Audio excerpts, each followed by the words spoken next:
Hey guys, StarCraft here, and I have Ian with me, and this time we're both showing our faces.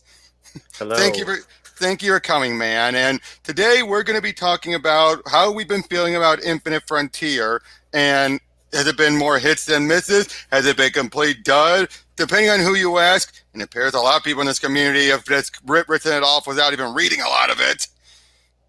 I personally feel I think it's been more a hit. You know what I mean? Um, I Well, don't know how we're doing more business wise. well, maybe not doing business wise, but as far as writing wise, it's not as hitting it all out of the park like Rebirth, but it is. It's nowhere. It's not DCU.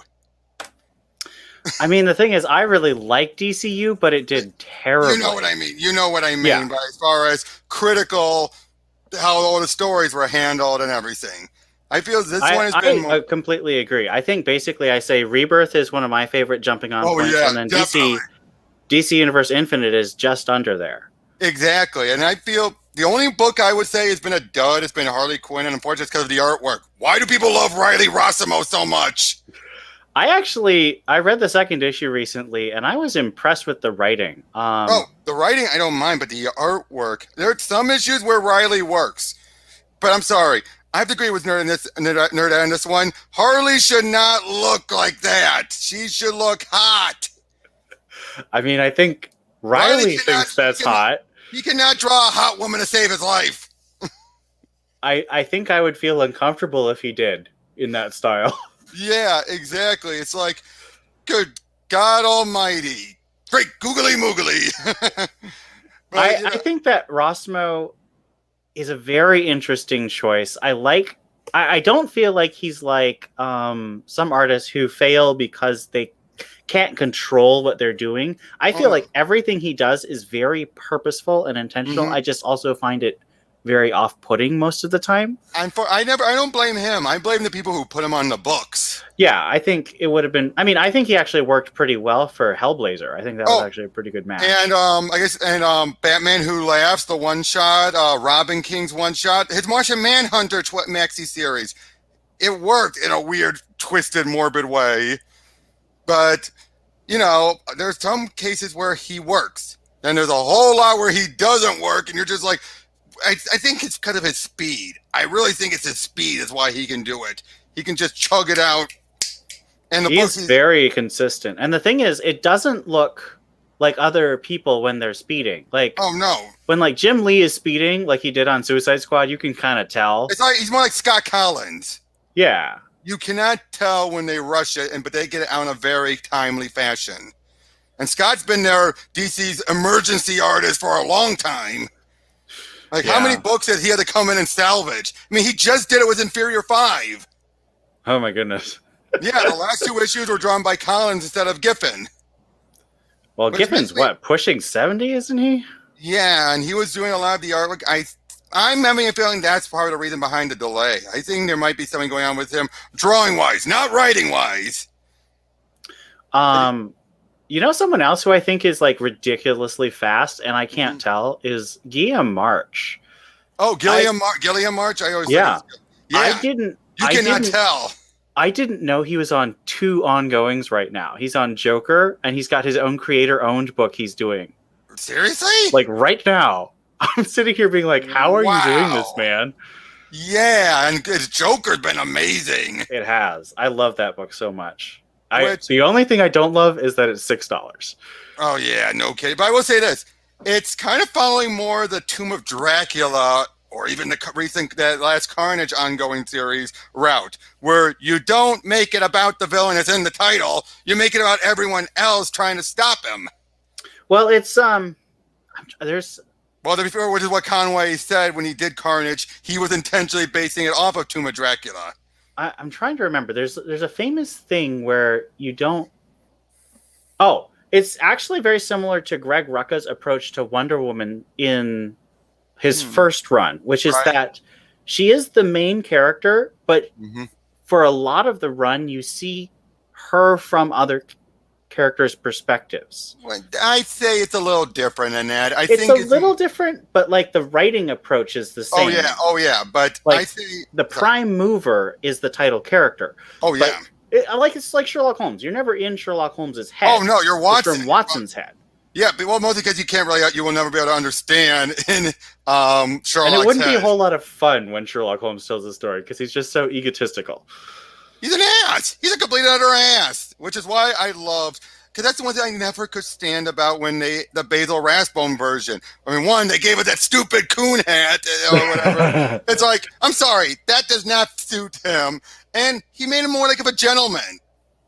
Well, I think that there's Because positives and negatives about what's going on in that. But I mean, is that when most people wouldn't think Sherlock Holmes, hey Tavia, they just got a reply, comment. Oh. When people think that of Sherlock Holmes for the longest time, they just think elementary, my dear Watson, I'm being all again prim and proper and a gentleman and polite. He was never polite. He's one of the most earliest cases of a what's the word I'm looking for? Of a person who's completely full of himself. Well, I think that, it's understandable why they did that for Rathbone because those movies were wartime propaganda and they wanted American audiences to like British people. And so they tried to make Holmes a very likable protagonist. Very true. That is true. The thing is, I think that you can go too far into the rudeness thing because Holmes was still, he could function in society. He just didn't like to do it all the time. True. So I think the BBC Sherlock went too far into the Holmes is a complete manipulator, and I think that's too far. Which I think Elementary got it better. I think I agree. That's a good balance. He still has a lot of disdain for what he sees as petty or useless frivolities, but he still can be very kind to those who he sees as needing justice. The best example when he was watching the baseball game in the pilot. I love that. So it's just like. He's willing enough to do it, even though he knows how it's going to end, which, I got to be honest, that is pushing his deductive skills a little too much. Because how the hell do you know all the weather condition over there? You know what I mean? Magic. Yeah. Oh, wait, the Holmes movie by Ian McKellen, I've never seen those. Yes, that was a very interesting film. I actually have it, and I saw it in theaters because I see most Holmes movies in theaters. What did you think about Sherlock Holmes? Oh, you tell me that after you're done. So, Mr. Holmes is about Holmes when Mr. Holmes. Yeah, it's about Holmes when he's in the 1940s after World War II, and Watson has died. So I'm not a big fan of it because I hate Holmes without Watson.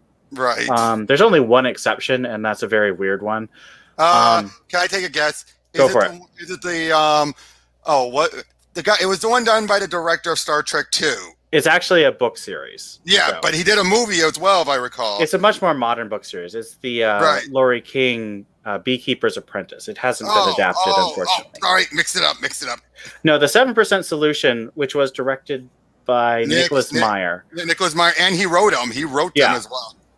I have read the books. I haven't watched the movie. That was a clever take on it. It was clever. I wouldn't want it to be canon, though. Oh, no. I mean, it's like I say this. Elementary is a good interpretation, but I wouldn't want that to be the permanent canon. Exactly. But it did do stuff you never thought about. Mm-hmm. You know, like taking the drug angle and actually pushing it to the extreme. I'm like, they've never thought of that. Usually, they use the drugs for window dressing, and they don't. Which is part of when Rucker was doing Elektra, he wanted her to do the same thing. They said no, even though he was saying. Sherlock did it, and from what I understand, a lot of people there were like, Sherlock never did drugs. Oh my god, that's because I don't think Basil Rathbone ever. No, they never implied it. They just had him doing the violin and everything. Which, if I recall right, he hated that. That was one thing Elementary got right. He never really liked doing the violin. It was always like something to keep his mind going. But he's like, nah. So Tevye is saying it's really great. I should. In terms of the Ian McKellen one, a little more information on that. It's supposed to be kind of a deconstruction of Sherlock Holmes. Mm-hmm. So they try and do this thing where it's like Watson exaggerated my abilities and stuff. And I feel like, that sounds like something Ian McKellen would say. Even it's Ian McKellen. It's also Bill Condon who directed it, and it does have a lot of good stuff about it. like the mystery. There's this interesting investigation he has, and he has this relationship with his housekeeper and her grandson. Like, there's a lot of good stuff in there. I think just ultimately it didn't satisfy me because I didn't think it had a lot to offer in terms of insight into Holmes. Fair enough. But I mean, it was definitely worth checking out because Ian McKellen's always a great actor. Oh yeah, but I will also say, well, before we go back to Infinite Frontier, of course, what did you think about the RDJ movies? I liked the first one. I did not like the second one. Yeah, I have to agree with that one, especially killing off just like get her name now. Rachel McAdams. Yeah, killing her off. It's like in the first 5 minutes, it's just like, why'd you even bring her back? I think she couldn't stick around long, and unfortunately, you didn't need to bring her back. She could have just not been in the movie, or have her face fake her death. Don't actually kill her. Yeah, you know what I mean. And starts the movie off on a sour note. But I will say though, the handling of the ending was different. It was okay. I just don't like great. the fact that they act like you can survive a fall just because you have oxygen. Like, yeah, that's how waterfalls work, man. I will say though, RDJ I think had that balance as well of being this, this complete ass, but at the same time, like he's a good-meaning guy. He just is socially inept. Yeah. Especially, I like his interpretation. I love it. But he's this pillow with the keys to my salvation. I'm like, dude, that tells you right there. He's not even thinking about the connotation of where the pillow is. He is thinking, just get the keys. And it's just like, dude, no. Trying to say there's literally keys down here. Quit being so sophisticated. But back to Infinite Frontier. I would say, again, there's been more hits than misses. There's been more okays, I should say. Hold on.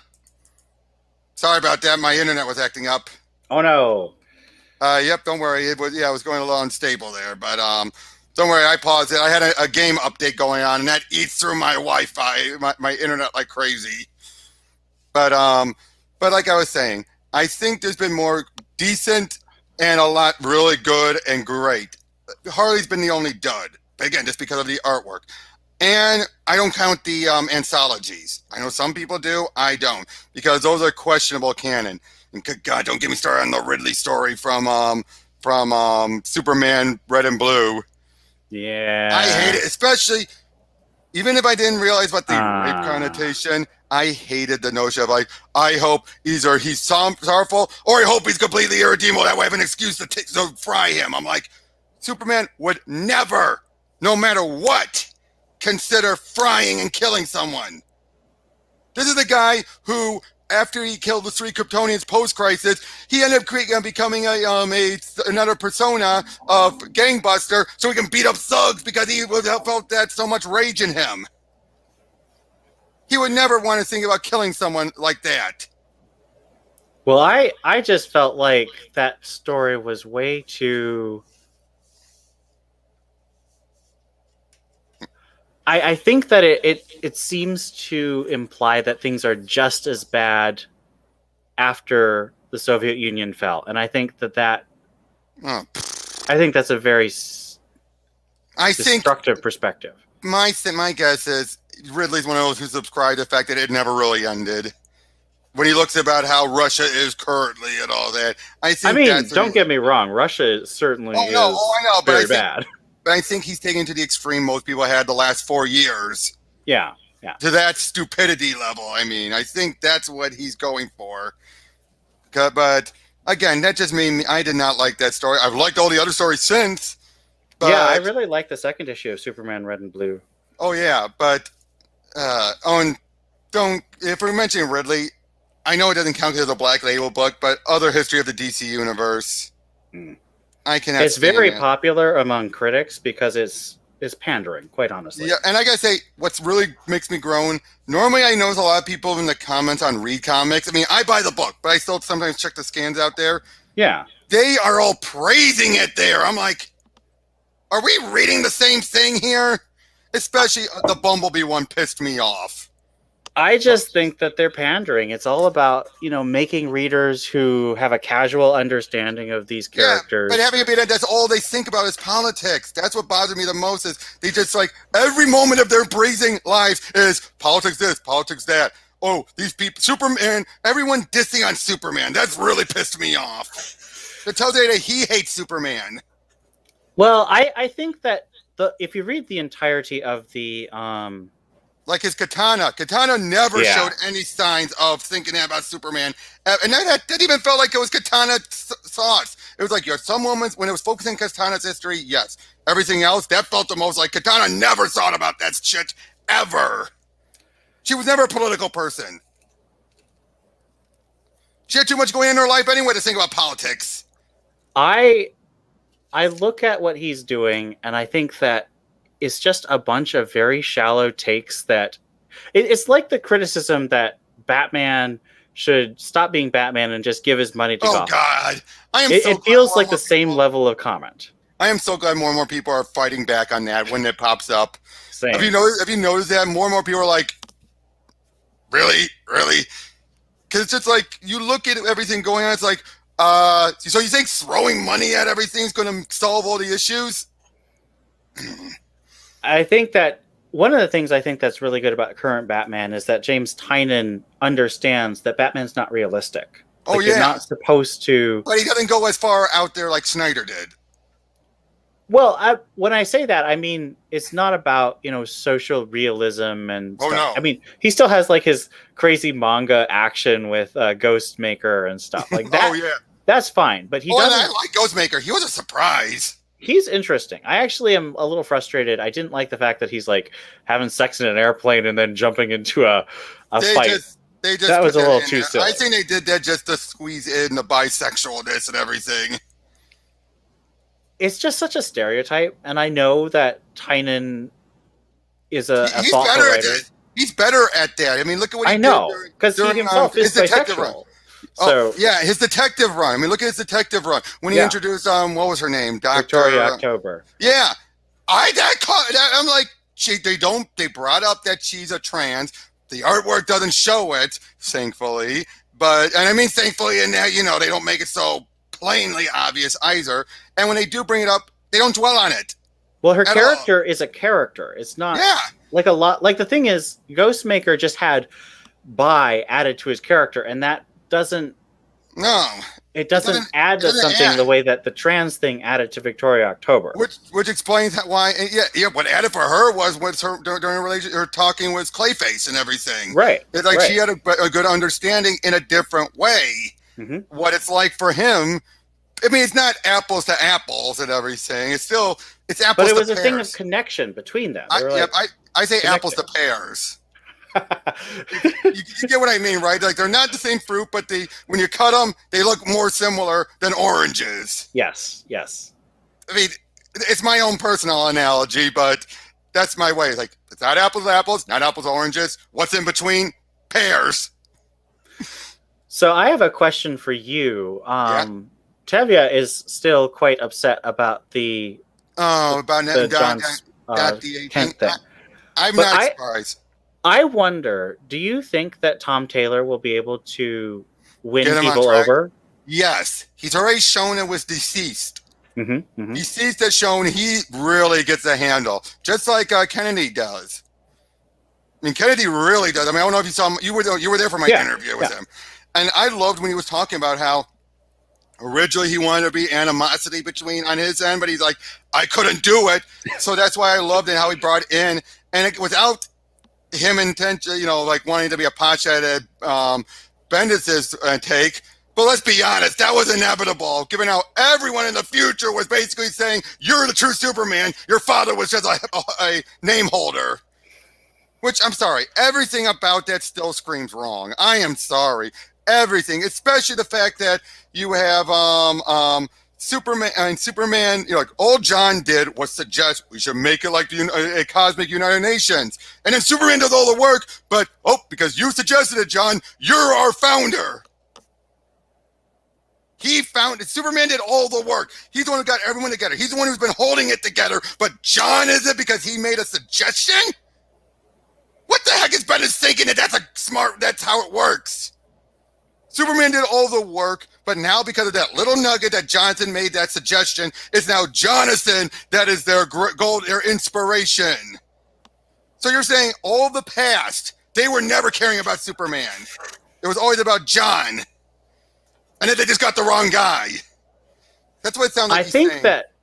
I think honestly it's because Superman never was part of the Legion, or was he in this continuity? No, he was Superboy. But in this continuity? Well, they did a brand new continuity. Remember, they literally just redid it. So when they did it, they brought it in. The very first thing we're introduced to is that John is the real founder. Right. So I don't know. There's so many time travel things and omniverses and all this stuff that I don't really know. I'm liking how they're handling the omniverse for the most part. The idea that that anything can count for the most part. I mean, honestly, I don't quite know why they needed to make it explicit, because that's how Tom King already did it. That's how James Tynion was already functioning, basically. Mm-hmm. Hold on, had Superman Clark. Well, no, but you gotta remember, Tavia, you gotta remember this. In Doomsday Clock, that particular Saturn girl then disappeared. Now, granted, she does show up, and that it's looking like the Bendis version at the end, and that throws everything to a tizzy, yes. But that doesn't make it very clear when they come back after Manhattan fixes everything that meant that was still he's still part of their continuity. It could just mean that do you remember us? Yes, I remember you. I mean, I know that's being cynical about it, but that's how one could twist it. Because unfortunately, Bendis did supersede Johns by that point. And you know what the worst part is? Hickman was supposed to do Legion. Hickman was supposed to do Legion and Green Lantern, but the moment they signed on Bendis, he refused to join up. Because you know why? He got so fed up with what Bendis was doing, soft retconning everything he would do. That everything that Hickman would do, Bendis would, in his own book, do his own retcons almost within a month after Hickman would do it. I'm sorry, that's petty. You know what I mean? How would you have been excited for a Hickman Legion? Well, before X-Men, I hadn't read any Hickman, so I would have had no context. I read him in Secret Warriors. Having read his X-Men stuff now, probably not. I don't know. I mean, it's Fantastic Four, though. I think tells me he could have done Legion. I just don't really like the particular sci-fi concepts that the Legion represents. I don't like time travel. I don't like far future because it tends to warp everything about it, and I'm concerned. It's far enough in the future, I think, is why you can be a bit iffy with everything. I think that was you can. I still wish that Bendis had made Rose the center of his Legion run. Although I don't, because I like those Millennium 2 shots. But I don't know if people would have liked that. I mean, it's not like they really like the current run. So. Oh no, I don't. I definitely don't. But again, back to his Kennedy though. I do like how John. He hated that because he has respect for his father, and now he's in a complete emotional crisis because apparently they weren't as precise, in the future of what happens to his dad. Which, Tavia now asking you, how do you feel about? He's asking you, how do you feel about Future State actually being closer and closer to reality? To which I say, I think they're broad stroking it. I think so too, because Future State's supposed to be 5 years out, and there's no way that. I think it's happening sooner, right? I think because we're going to get Peacekeeper 1 and Batman 110. Peacekeeper 1's already showing up, so I think we're going to have. I mean, here's what I think. This is like Future's End, where you had the 5 years later, but then when they went back to normal continuity, things started happening. So in the Batgirl of Burnside, you had Stephanie Brown becoming Barbara's apprentice, like she was in Future's End Batgirl. And that fell off the rails then. Well, you can't blame people who left the book for what happens after they leave the book. Right, but I'm about to say though, I'd more say it's like this. I think future state, that future was like its own future in the Omniverse initially, but now it's kind of starting to collide with into the main Earth, and it's kind of like obviously it's more speeding along the timeline almost. You get what I'm saying? Yeah, I mean, I view it as similar to something like DC Like 1 Superman. Million or Legends of the Dead Earth, where you have these things that are in the future. Yeah, What? Shazam was the only one that actually had a direct connection to his own book. Right, but like these things did spin out of, and then the writers would use some of the similar ideas. Or Armageddon 2001. I have a better one. So I don't. Let me preface this by saying this is not an endorsement of the comic I'm about to describe. Oh boy, Amazing Spider-Man by Dan Slott. I am not a fan. However, it started out fine. He did the miniseries of Renew Your Vows. I like that. I actually like that. It was okay. I look at it as a separate. I prefer the ongoing MC2. that spun out of it. Oh, that, yeah. But then Slott took Regent and the basic ideas from Renew Your Vows and put them into the worldwide ongoing main title. And so I think it's more like they're taking ideas from Future State and they're putting them in. It's not that Future State is the future. It's just like possible future that they're spinning together with the present. I think the best thing to compare it to is the notion of hyper time. Remember back with hyper time where it was that sometimes... That would require me to have read more Flash than I have. Well, no. Hyper time, that was also in the Kingdom. The I Kingdom Come sequel. Okay, well, basically the notion of hyper time was that it's like time's like a river. And sometimes it would have other branches that would go along parallel. Sometimes those branches would intersect, and that's when you would get moments like you would have more of a direct tie-in to Dark Knight Returns, or you would have a brief cameo of a character like the Cassie Cain Batwoman, and Batman's like, Cassie, but then afterwards he doesn't remember that anymore. It was supposed to be a case, it'll be like deja vu and then forgotten just as easily. You know what I mean? So it's something similar to that, where history is kind of, like future state is one thing, but it's kind of rubbing against the timeline and affecting it, but not exactly. So yeah, but I gotta ask you, what do you stand about with Green Lantern? The current title or the idea in general? The current title. And I know your issues with Jeffrey's sword. Take that out of the equation. Just the book itself. Just the book. I mean, I don't read Green Lantern. The most I've read of Green Lantern is I've read half of Venditti's Rebirth run, and I liked it. Oh, I did too. I intend to finish it, but I don't enjoy DC Cosmic or Marvel Cosmic, so it's a tough sell for me. So Kennedy's plans kind of are making you worried? I don't usually read Superman as it comes out. I'm a trade guy sometimes. Gotcha. I probably wasn't going to read it anyway. But back to Green Lantern. So Green Lantern, I liked how he handled Hell. Surprised me.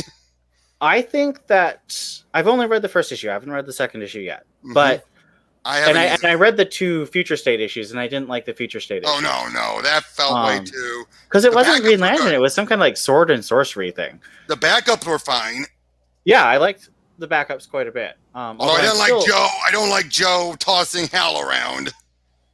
I just am mad that Priest didn't get to do his Green Lantern story. Yeah. I don't know why they took it off, but so it's... I understand. I know that Thorne has said it happened by accident. But it bothers me that it's the all non-white lanterns book. Not that I want it to be majority white, but it would be nice.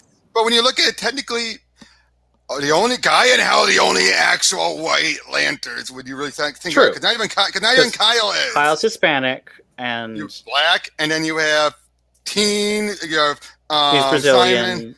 Simon. And Jessica's also Hispanic. Yeah, so really, when you have the majority of them are not white, it's going to happen. I guess, okay, so I misspoke. It's not really the all black. They're not black because Teen Lantern is Brazilian. And I gotta say, the two people It that need to feels be like it's the new people taking over. And I know Jon Stewart is like a classic character, but it feels like it's Jon Stewart and all the new guys.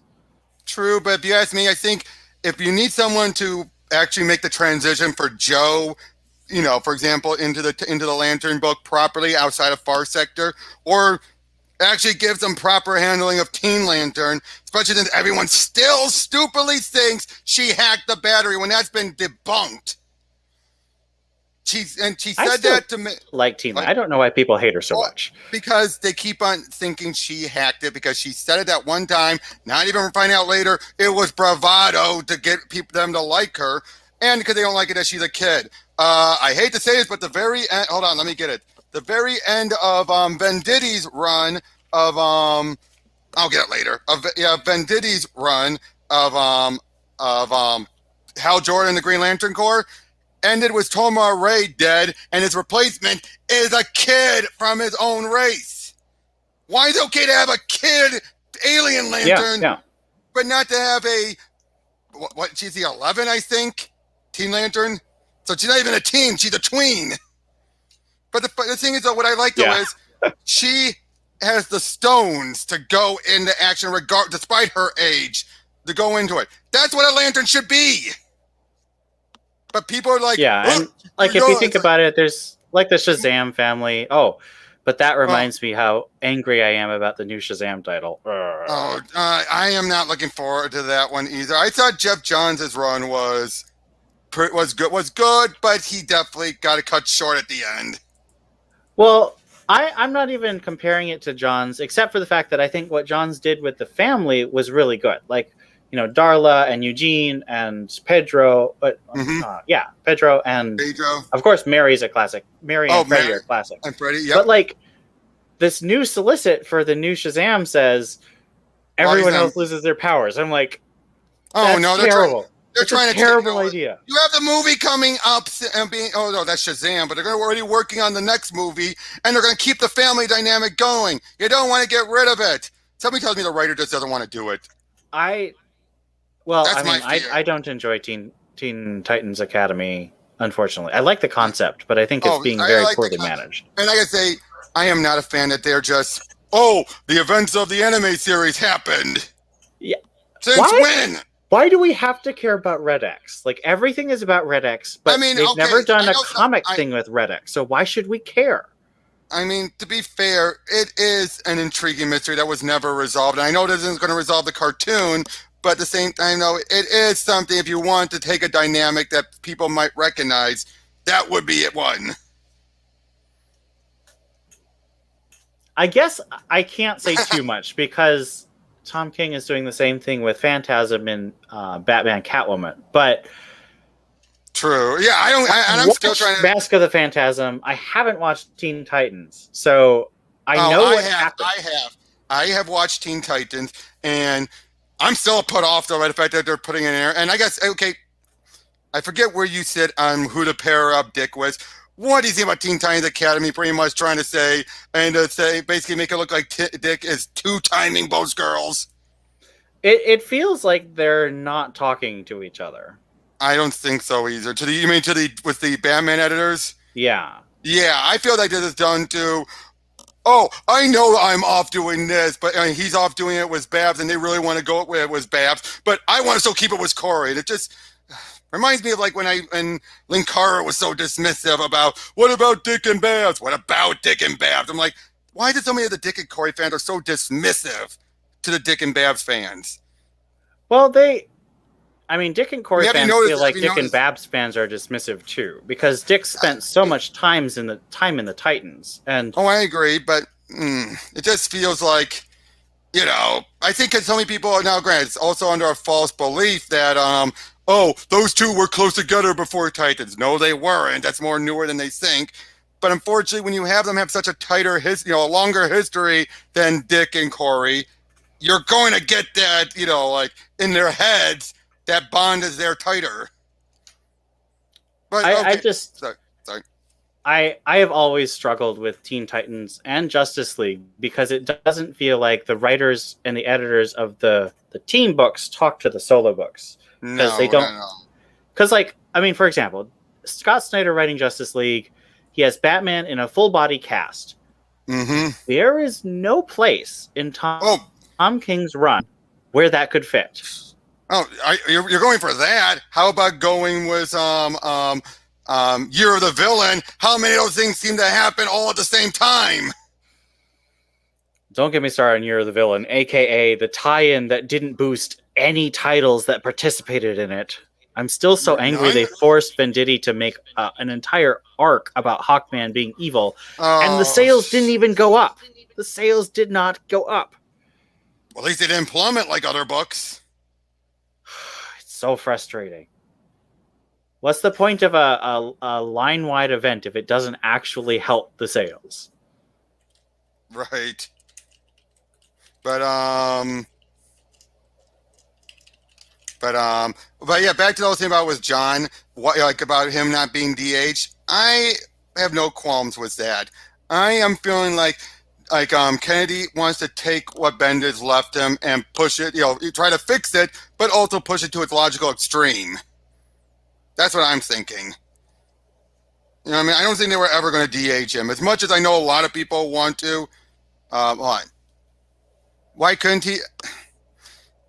Dude, I understand that. I do understand that, dude. But personally, I just feel like they want, and they're probably given a restriction of what to do. There's some cases where people do pitches. You gotta remember, editorial still gets involved, and there's no way in hell editorial was going to want to DH John.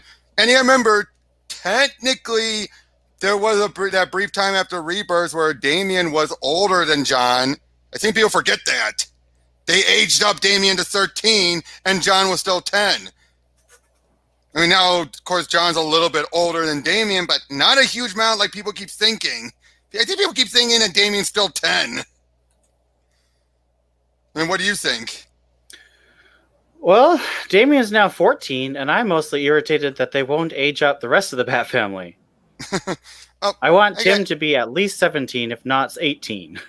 Oh, when was the last time we seen Tim?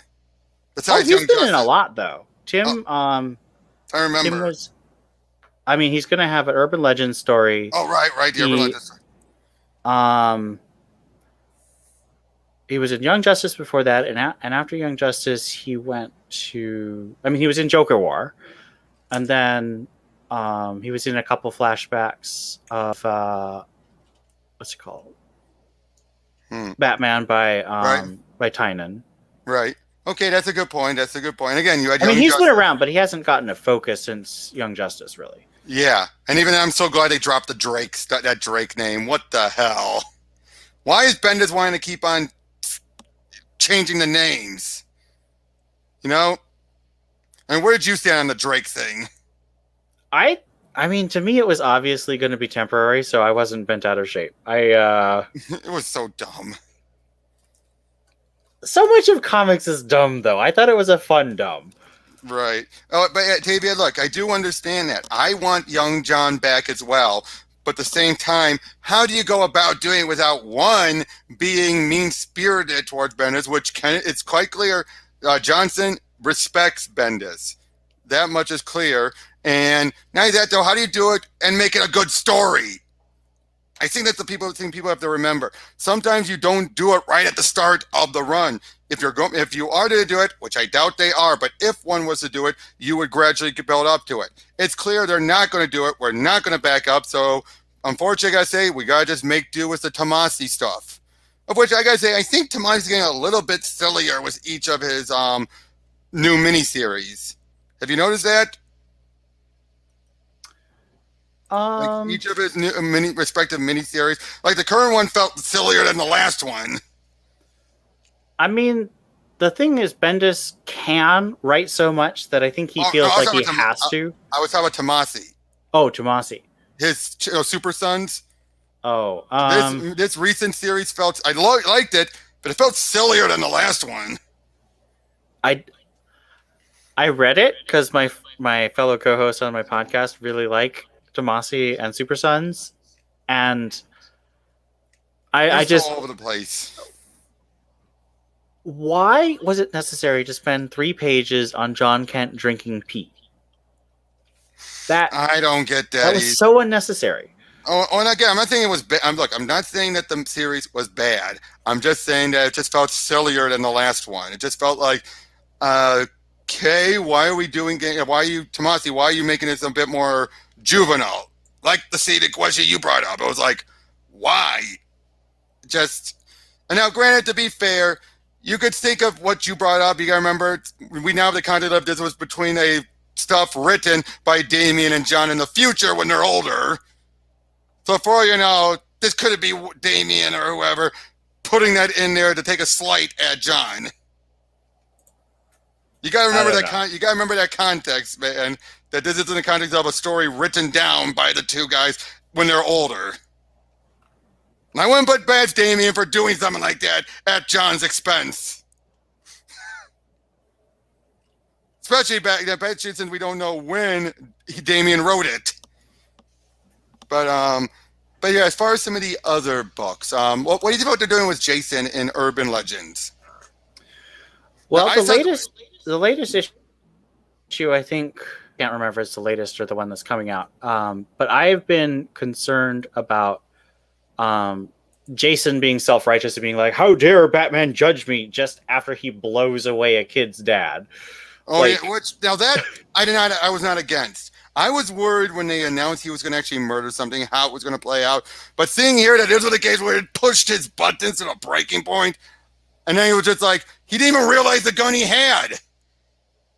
When you think about it, that's what happened. It was an accident, at least in a moment of emotion. He thought it was his rubber bullet gun. I think it's dangerous to portray a lethal vigilante as driven by emotions like that. I think that. Oh yeah. Again, I don't think he thought he realized he had the loaded gun. I really think he thought it was the rubber bullet gun. Right. It's really going to depend on how he wraps it up. I think it's walking a good balance right now, but I am concerned that it could go over the line into trying to portray Jason as more morally right than Batman, and I think that it won't. But yeah. I'm worried. And the other thing I say would really tick me off in Urban Legend, the Grifter story, killing off Nora Freeze like that. The Grifter story just feels so unnecessary. I don't get it. Oh yeah, then you have Lucius chewing him out, threatening to fire him when he was doing what he was told. It's like, what the heck has gone on with Lucius? Is he still affected by the Joker toxin? I wonder. I mean, the way he's behaving in Second Son, he is kind of... Well, no, that's a flashback. I don't know. Yeah, it's hard to tell because he's a supporting character and doesn't get a ton of focus. But yeah, but I question, when you see him in these other appearances, I really wonder if he's still having a lingering effect of the Joker toxin that's no longer visually visible. Yeah, I think that's quite possible. Kind of like when after death of the family, when it was revealed there's still a little bit of that ha-ium in their bloodstream. Nothing lethal or anything like that. Although, wasn't that meant to imply that could have been what was causing them to be wanting to separate? I think that was always implied, but they never went with it. I don't know. Yeah, but again, no. But the fact they kill off Nora Freeze like that, when it's like, you just made her a new villain, and Tomasi gave you a great setup, let's just kill her. And it could have been anyone. It didn't have to be Nora. And I remember Michael Rosenbaum, what was his last name? Michael Rosenberg. Matthew Rosenberg. Yeah, Matthew Rosenberg. Telling me that, it's planned. There's a reason behind it. And so far with the second installment, no, it's not. It had nothing to do with her. She barely said a word to Grifter. Dead. I mean, that's point. Now Victor is, of course, off the table still, so we have no Freeze character at all. Is he off the table? He's still stuck in a similar predicament to Nora. Tomasi's run ended with Nora going to be the main Freeze villain, while Freeze was now in a cryo tube until they could figure out a way to fix what she did to him. Hang on a sec. All right. I get confused about what's happening in comics that's Uh, available or not. the Midnight story, I gotta say, I actually find the Midnight story a bit interesting in the Superman books. Because it's Uh, continuing off of the future state. is Apollo part of the Midnighter story at all? He just appeared in the recent one. Okay. Yep, he just appeared in the recent one, and although the artwork is different in the prior issue, so it's throwing me off. Like a completely different artist. But I do want to comment on Tevye. Jonathan Kent is not Tomasi's creation. Dan no, he's not. Jurgens created John Kent. Now, to be fair, Tomasi did flesh him out. Yes, but he's not a Tomasi creation. He's a Jurgen created during Convergence. Convergence, and then Lois and Clark. Yep, Lois and Clark. Like there's a whole miniseries about it. Yeah, where he actually aged him up and everything, and started getting the ball going. But John Kent's not a Tomasi creature. Neither is Damian.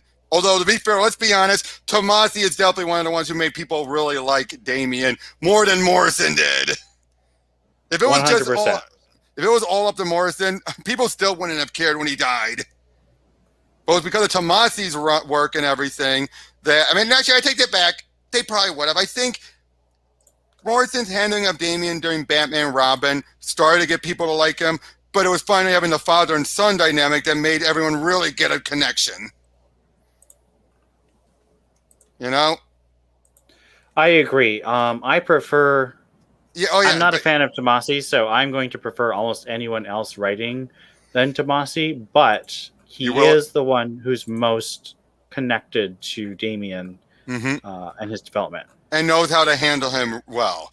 When you look at depends on how you feel about the miniseries. True, but I was gonna say when you look at, for example, how Damian was handled in Teen Titans. I'll be honest. I didn't mind the fact that it tied into what happened with Alfred. I don't mind that, but it feels like such a delayed reaction. Well, I think that's partly because of the pandemic. I think the pandemic really threw a wrench in what they were doing with Teen Titans. Yeah, because I think originally the annual, where it's like Robin No More, was supposed to come out earlier, and then the pandemic happened, and they had to push it way back. Mm-hmm. Dominic, they are trying to incorporate the Wildstorm again, slowly, not too fast. Okay, so in Batman Earth Legends #4, which is supposed to come out in June, Mr. Freeze is going to be back in the Red Hood story. Okay. So wait, what? It tells me that they're totally disregarding what Tomasi did. Well, I think that we're probably going to see an explanation, and I think that I'm hoping that the editors will connect what's happening in one part of the book with the other. Because, if you just kill his wife, wouldn't that have an effect on him? Yeah, and that's very true. Especially now, granted, given how she left him, he might feel a little bit like she brought it on herself. True. she really betrayed him in that. Royally. Which, although to be fair, that was because of what Lex, his method of curing her, brought it upon it. And Freeze just went along with it, not realizing the consequence until it bit him in the ass. Yay, year of the villain. But again, I think the Tomasi bit was one of the few good parts of it. Again, doing that stuff with Freeze and everything was clever. I agree. I was really worried that it would just end up resetting and they'd put Nora back on ice. And that surprised me that they didn't go there. The moment she had the blue skin, I'm like, oh, we're going to have a husband and wife dynamic? And then after she betrayed him, I'm like, shit. It was relatively clever. I got to give it to that. Now, I will also say this. I know that doesn't mean that Tomasi can't come back to his own story points, like he did with Two-Face. Remember how during his Batman and Robin, he had to be Two-Face, shot himself, and then other writers used him. But then when Tomasi brought Two-Face back during his Detective comic stuff, he actually resolved the whole bullet in his brain. Well, that's a question. Are there any rumblings about what Tomasi's doing? He currently, as far as I know, he and the artist. What was the last artist he had working on him? Was Detective? So it ends with his last Walker. Yeah. They're doing a book under Jeff Johns' company at Image. But I mean, most writers have to write at least 2, if not 3 books to make a living. True. So, but who knows what he's doing? There's no rumblings that I know of right now. Tevye, not Jorge, not. I was talking about the guy who did worked with him on a detective. Yeah, Brad Walker. Yeah, Brad Walker. But yeah, that's true. But who knows? I mean, Tomasi seems to be getting scraps lately, kind of like Venditti. Those two guys deserve so much better Oh work. man, I want Venditti to have. Well, that's not entirely true because Venditti has the Superman 78 series that I'm Which very excited about. which surprised me that was his dream project. You know I what I mean, mean? he's talked all about how he loves Superman so much, so I'm Oh yeah, not and that he surprised. really handles it. He really. I'm Oh doing glad. man, I'm so his glad. Yep. his Mana Tomorrow. Oh, I have the digital copies and So do physical. I. It's so good. It is. He really got Superman. He I'm understood. really tempted to buy the hardcover, even though I have the digitals, because it was such a good run. Now, oh, by the way, I gotta say one thing I do like in Kennedy's run. They brought back Bibbo. Bibbo is one of my favorites supporting characters. That's really There fun. is. I like seeing that kind of thing. And now it was kind of weird where they went with it, but not in a bad way, just weird. But again, I love Bibbo. Bibbo. Well, I mean, I look at it similar to what they're doing with J. Jonah Jameson and Spencer's Spider-Man, because that is beyond clever. You never did it. It's fresh. Totally, it's fresh, but it's also totally in character. So, like, it works. Well, I gotta say, Spencer's run, I know I haven't bought them, but I have kept up with them, flipping through and other means of going through them because I'm so far behind. But his run feels like what Slott's run should have been. Slott ended up going too much on his own. I'm going to come up with high concepts and all that stuff and just go big events, way too big spectacles, not as much character-driven stuff. And for a guy who loves Spider-Man and was very much into continuity, he really, once he was in charge of the books, threw a lot of continuity out the window and characterization out the window, just for the sake of, this is what I want my Spider-Man to be. Well, and that was partly because of the whole Brand New Day thing, which was not his decision. Oh, no. In fact, I keep on hearing more and more lately, despite his attitude he would give towards fans about Peter and MJ, he was never against it. Yeah, I think he was just kind of... He was forced. Playing the heel, because he couldn't control it, so he tried to, At the same time, though, this is also the same man who decided, because he didn't like what Peter David was implying, that Gene DeWolf had a liking for Spider-Man, decided to have it be, oh, I love you like a brother, in a flashback story with the symbiote taking Peter out for a joyride. And that's been canon ever since. Oh, boy. Did you know about that? No, I didn't. I've only read... That's exactly what happened. She said, I really care for you.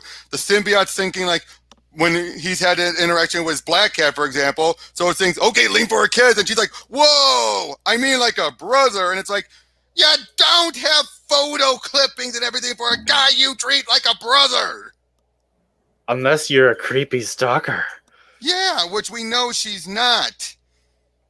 But again, there's so much good going on. I love what they're doing with Norman. I don't think anyone's handled Norman as well ever since Bendis made him a more Marvel Universe villain.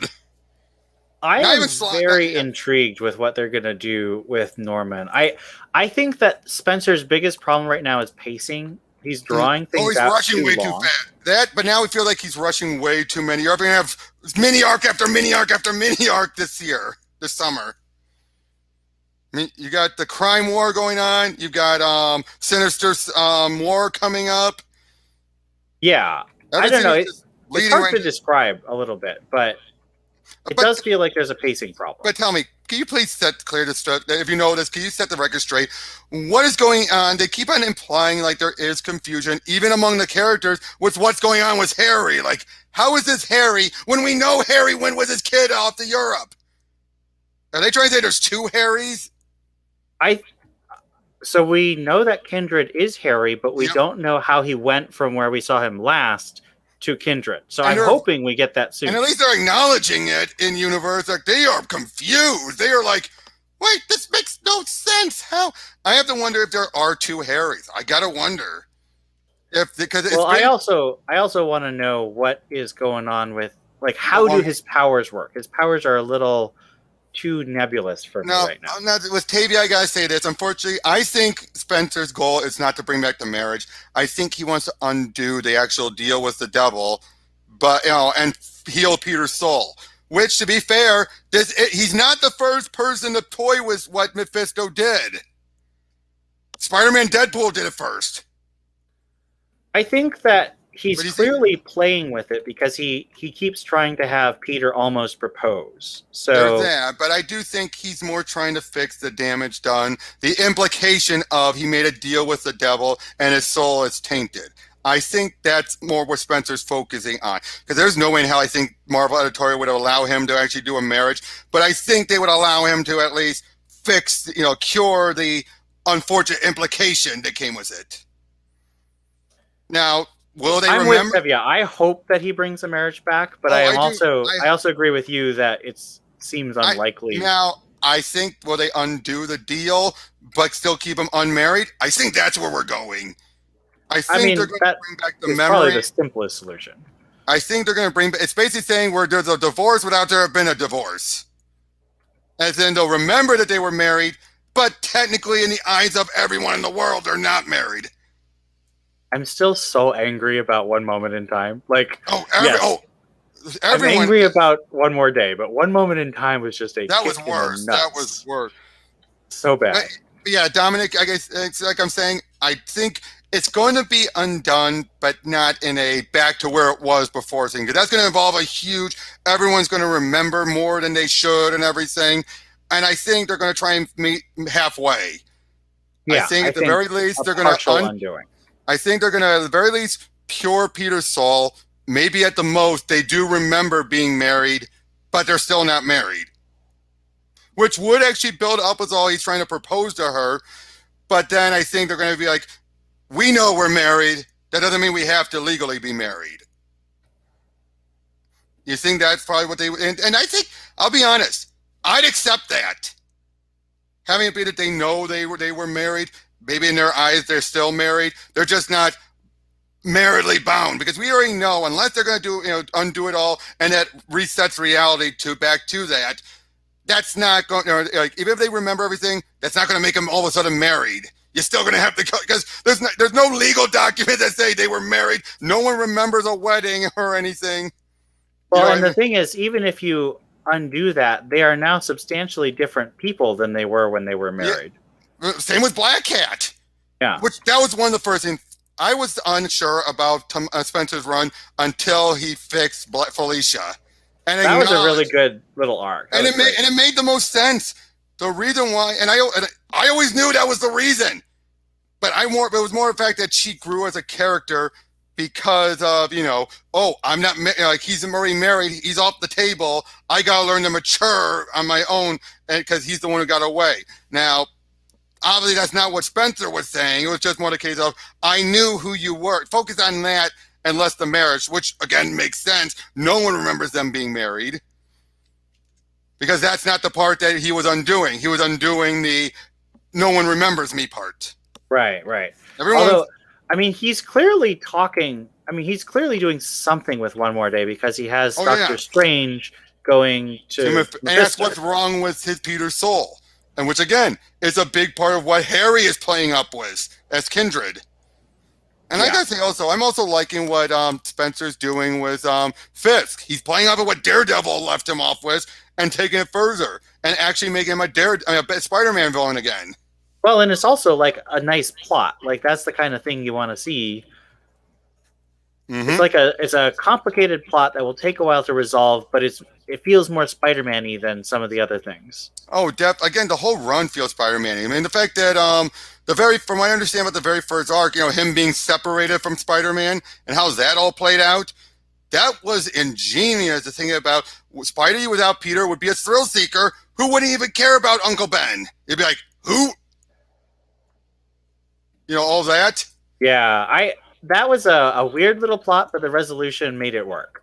Yeah, that's what I mean. The resolution definitely made it work, and it just felt like I said, wait, remember what happened with Uncle Ben? Wait, who's Uncle Ben? Because of course that's the more the Peter side of him that focuses on Uncle Ben, not Spidey. Yeah. Although I think how far Spidey went was a bit too much.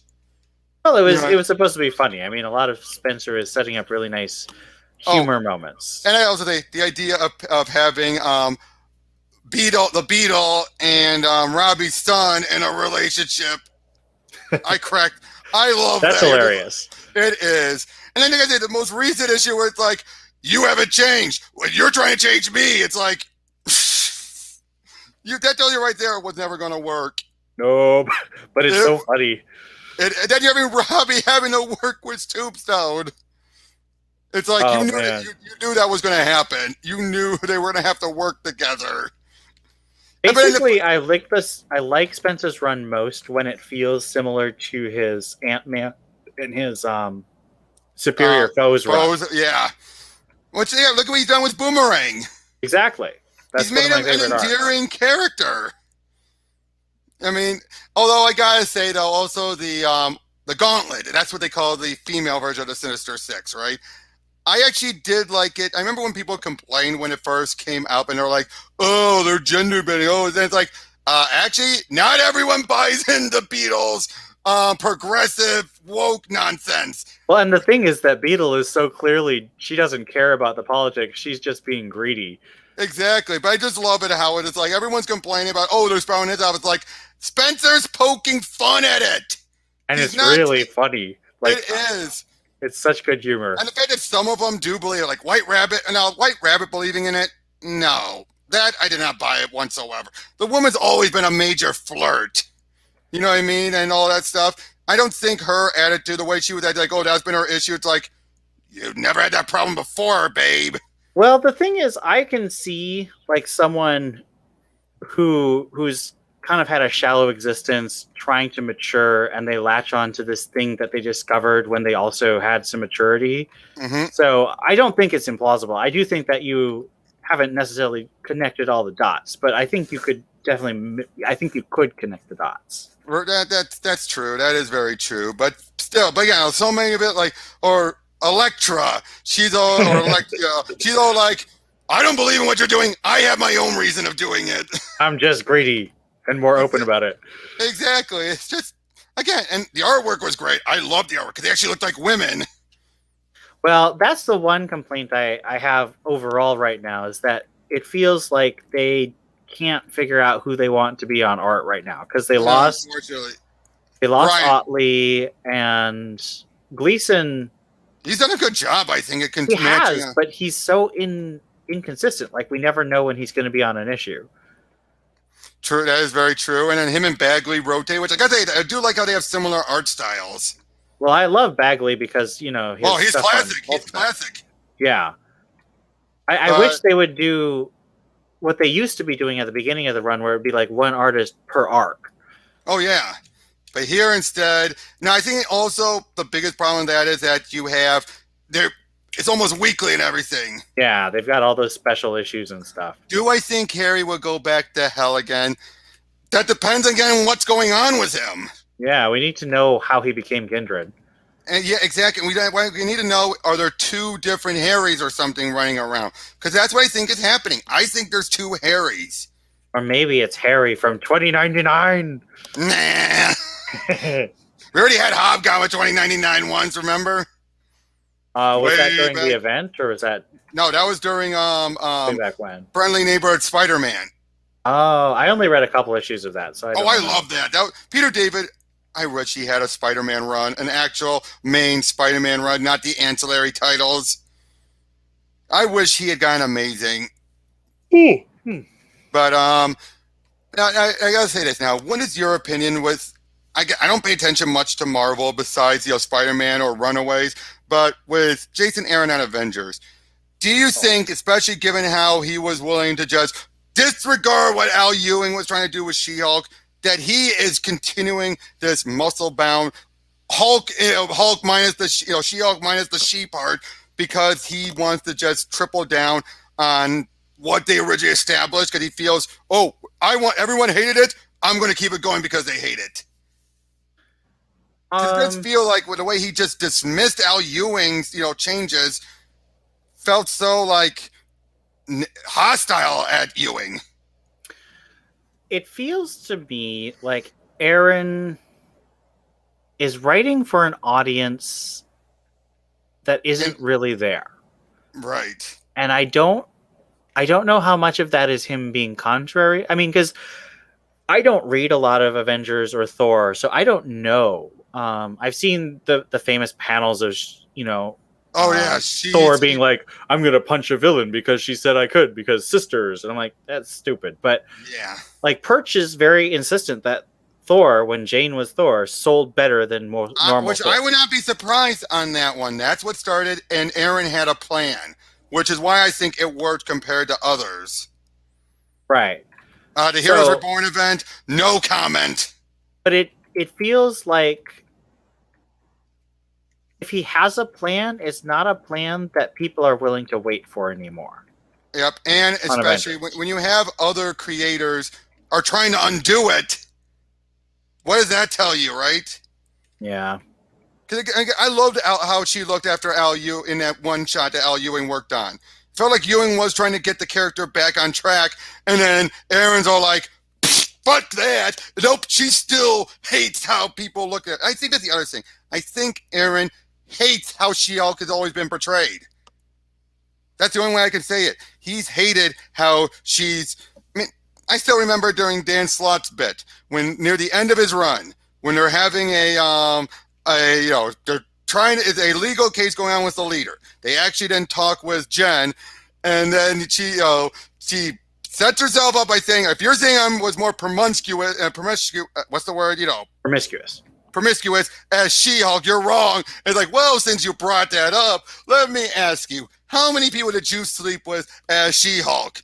And it's like hours later, huge list of everything. And how many people had she slept as Jen? 4.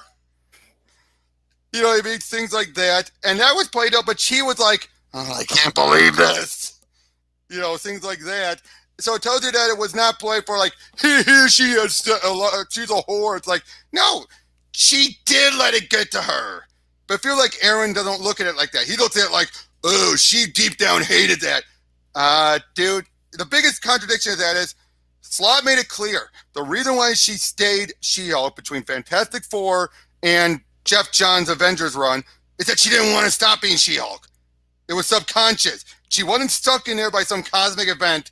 She didn't want to until Jeff Johns' Avengers arc, where She-Hulk made Jen realize, I don't want to be She-Hulk anymore after what happened, which never happened until that point.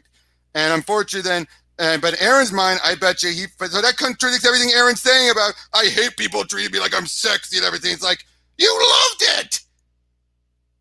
You know what I mean? It's like, that's the big difference. Banner hates being a Hulk. Jen loves being She-Hulk. That was always what made her special. And when you have Screen Rant doing an article that basically makes it like you took everything special away from her just to make her another Hulk. Right. It just feels like the point was that She-Hulk was her own character, was different. And if you just make her have the same character qualities as Bruce Banner, like you're actually regressing the entire storyline. But in Aaron's mind, I'm making her stronger. It's like, by making her Bruce. Yeah. And that's the other thing. She-Hulk is back to dominating again. Jen's. I'll be right back. All right, it's doorbell. I'll be right back. Okay. So in the meantime, I will talk to you all about how, in the current Detective Comics run, Marco Tamaki is using my favorite character, who is not Stephanie Brown, Helena Bertinelli, as Huntress. And so far, we've only gotten one issue where she's had an actual line of dialogue. But I'm very excited because Tamaki is showing that she's doing a lot of detective writing with both Bruce and Helena. So I'm very intrigued to see what happens when Helena, I think, accidentally gets superpowers from one of these villains. Which I am interested in that. By the way, it was a package I got in. Oh, what was it? Unboxing right now. Yep, give me one moment. Let me get something to get the tape. Unboxing is great.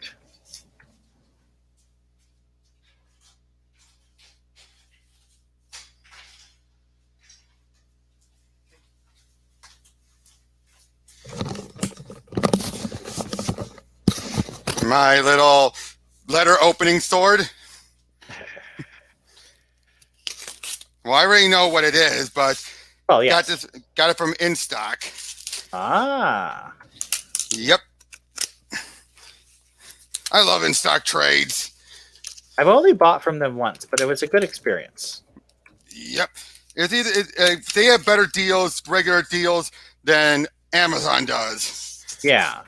And they have pretty good shipping too.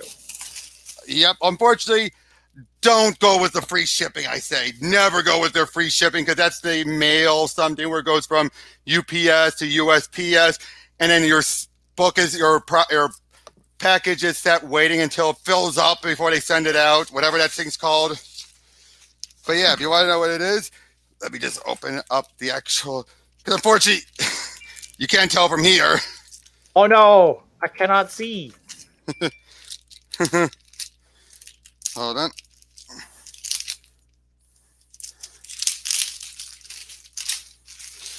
Once this was announced, I knew I had to get it. Oh, nice. Which first, one is that? Oh, it's the first run, the beginning of it. Oh, okay. So this was Busick and the Nicieza. Ah, okay, okay. Very nice. Yep. And I'm going to be getting all of them. I mean, I already got all of the Venom omnibuses, the Venomnibuses. Are those called omnibuses? Is that something Marvel uses as a term? Oh, yeah. They've always used the term omnibuses. Okay. Oh, that's true. I have the Daredevil, one of the Daredevil. And another one I just ordered, the Untold Tales of Spider-Man omnibus. Ah, what's that? That was Kurt Busiek's run he did of that was basically filling in the gaps between issues of the Lee Ditko issues of Amazing Spider-Man, where he would kind of fill things in and everything, because you know how compressed things were back then. Yeah, I mean, Spider-Man was in high school for what, 16 issues, and yeah, basically he filled in a lot of stuff. Like, remember Sally, the girl he asked out in the very first Amazing Fantasy? He actually gave her more characters, and it ends tragically. Oh no! And Is she still alive, or did she die? No, he died. Oh no! He became obsessed with Spidey and was using Peter. Oh, that's dark. Hold on a second. I just saw something. Hold on.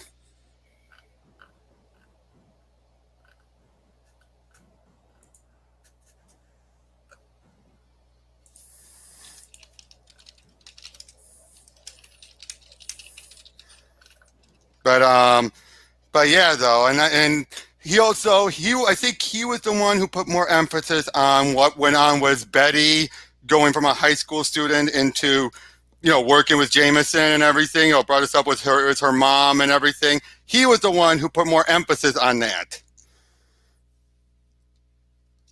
Dude. Hello?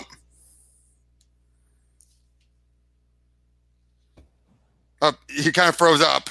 Yeah, I don't know what you were saying. You were talking about somebody's mom, Betty's mom. Betty Brant's mom. Oh yeah. He was the one who put more emphasis on what transitioned. You know, like the whole Betty was there to try. You know, had the job. Jameson gave her the job to help cover for the mom because the mom was such a good friend and loyal worker for Jonah. And after she died, he decided to keep it going. You know what I mean? And, you know, things like that. I'm like, wow, that's actually more deep. Now, there is one downside with it. Unfortunately, because of the book its existence, that's the reason they never got Ditko to come back in the 90s to Marvel. They almost did. Then he looked at Untold Tales, and he felt like it was an insult. Part of me, I don't get why, but he felt like, you know, to go back and fill in gaps between, moments in his and Stan's run, he felt like slighted. I'm like, really? Well, Ditko was kind of a cranky dude. Yeah, and it tells me, I'm not saying he was looking for an excuse not to do it, but it tells you how teeter-tottering he was in the first place. So a lot of people like to say, oh, blame Busiek for it. It's like, no, if it wasn't... Busiek didn't make the decision. Oh, no. He was just doing the book already, but it was because that book existed that, again, Ditko was like, nope, not at all. Right. Again, who knows? But yeah, I've heard so much about the Thunderbolts, especially this era and everything. I just had to get it. Nice. Especially, you know about the ever famous end of issue 1 page, right? No, what is it? Oh, they've been building up the Thunderbolts for a long time. Not a long time, but for quite a while. And they were appearing in other books. And then you have the first issue. The Avengers are missing because of Onslaught and everything. And then they have this new team of heroes. The people are loving them. And at the end of the first issue, they undo their mask and they're the Masters of Evil. That's where all this came from. It caught everyone by surprise. No one knew this. They thought these were all legit new heroes, and they were loving them. And then, wham! Surprise, motherfuckers! You know what I mean? It's, but yeah, though. On a different topic, where do you think about with Invincible? I haven't read or seen it. Oh, not the cartoon. Yeah. I think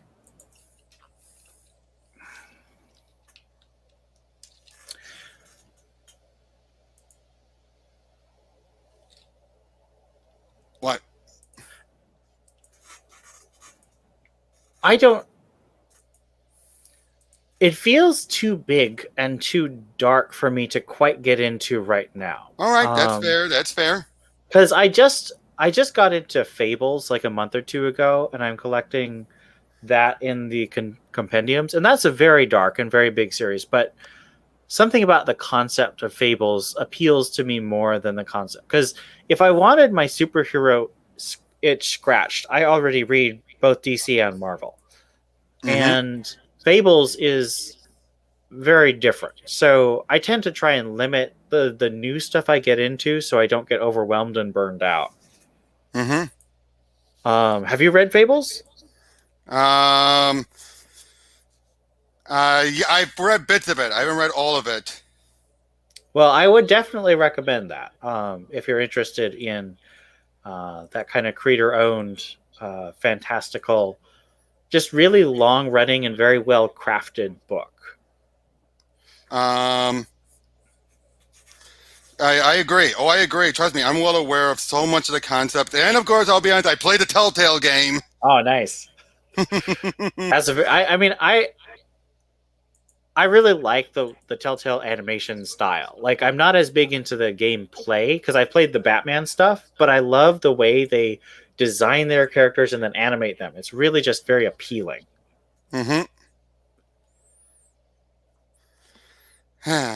So, on a different note, with what's been going on, it feels like it's been on the surge more lately in this community.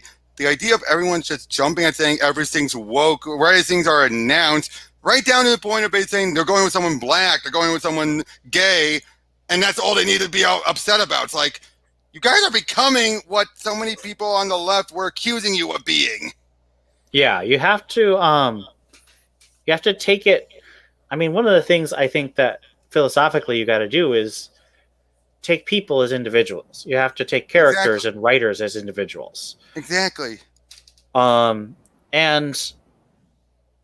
I think that it's very clear that there is a lot of what we would call wokeness or corporate wokeness. Yeah, there is.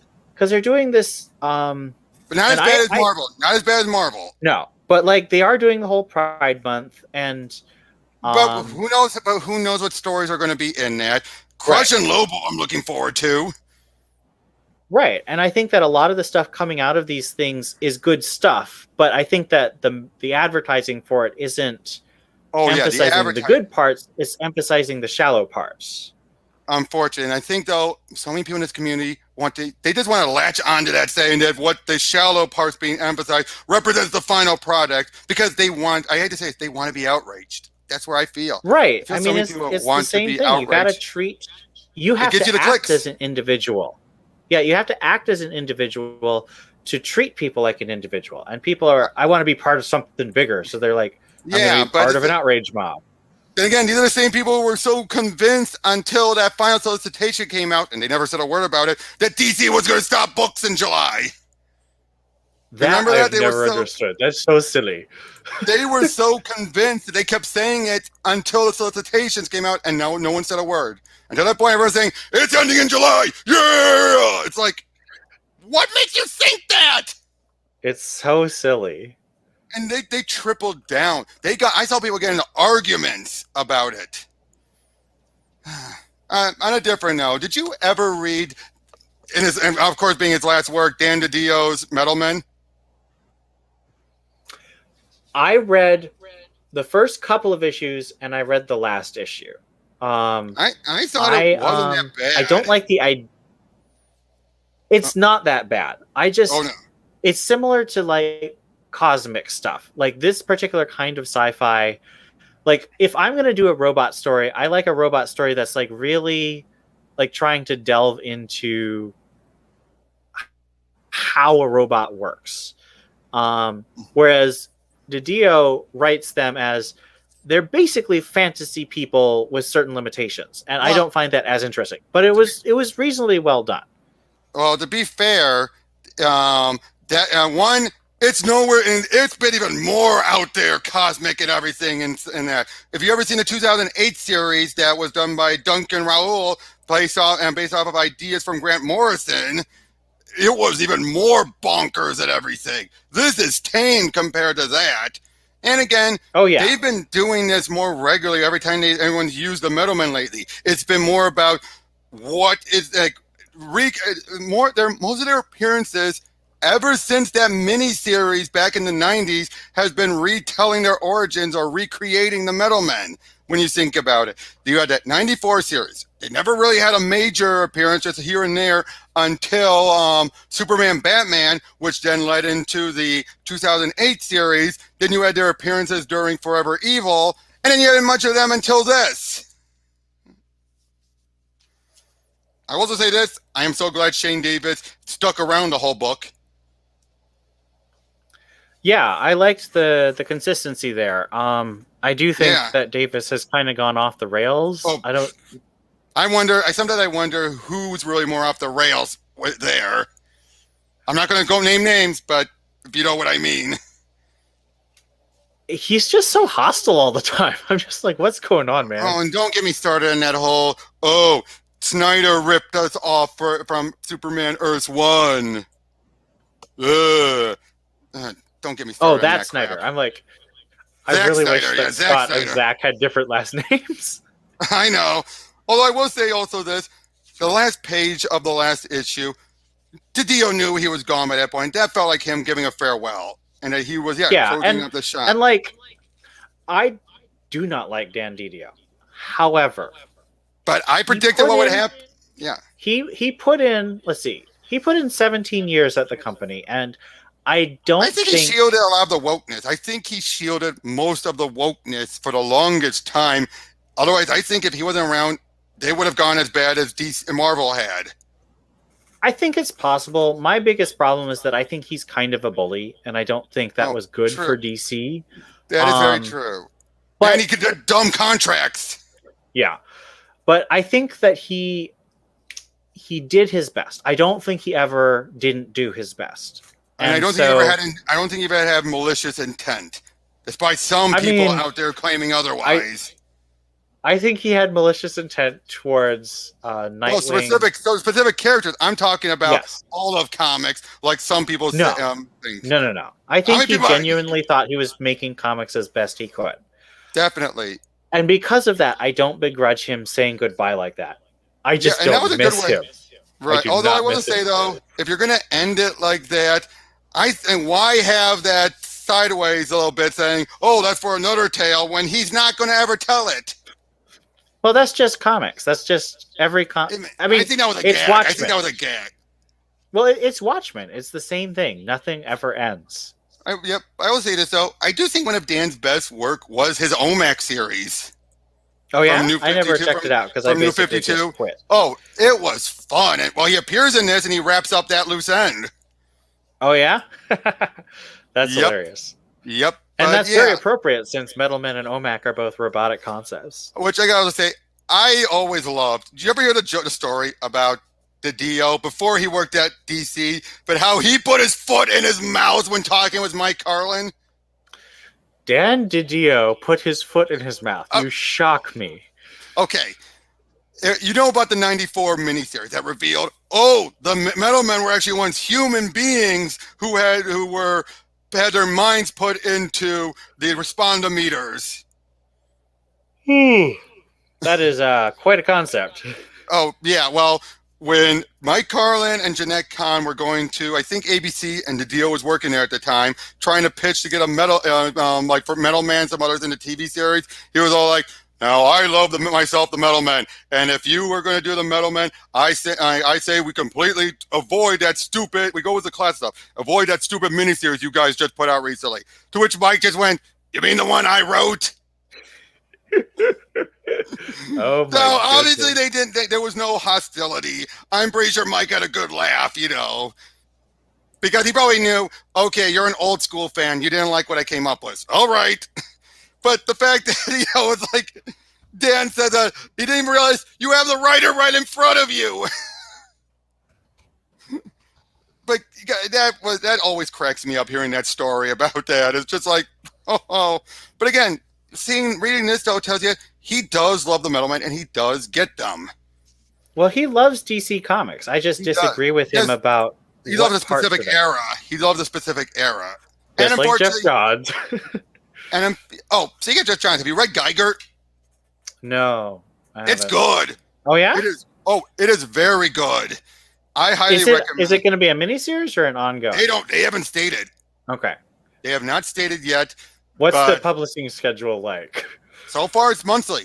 Okay. So far, they have everything planned out for a month. How long was Doomsday Clock monthly? Was it 6 issues or was it fewer? I'd say good about maybe 5 issues. Okay. Now, was Doomsday Clock, remind me. I know we talked about it before, but remind me. Overall, now that the whole product is out, what do you stand on that story as it is? In a vacuum.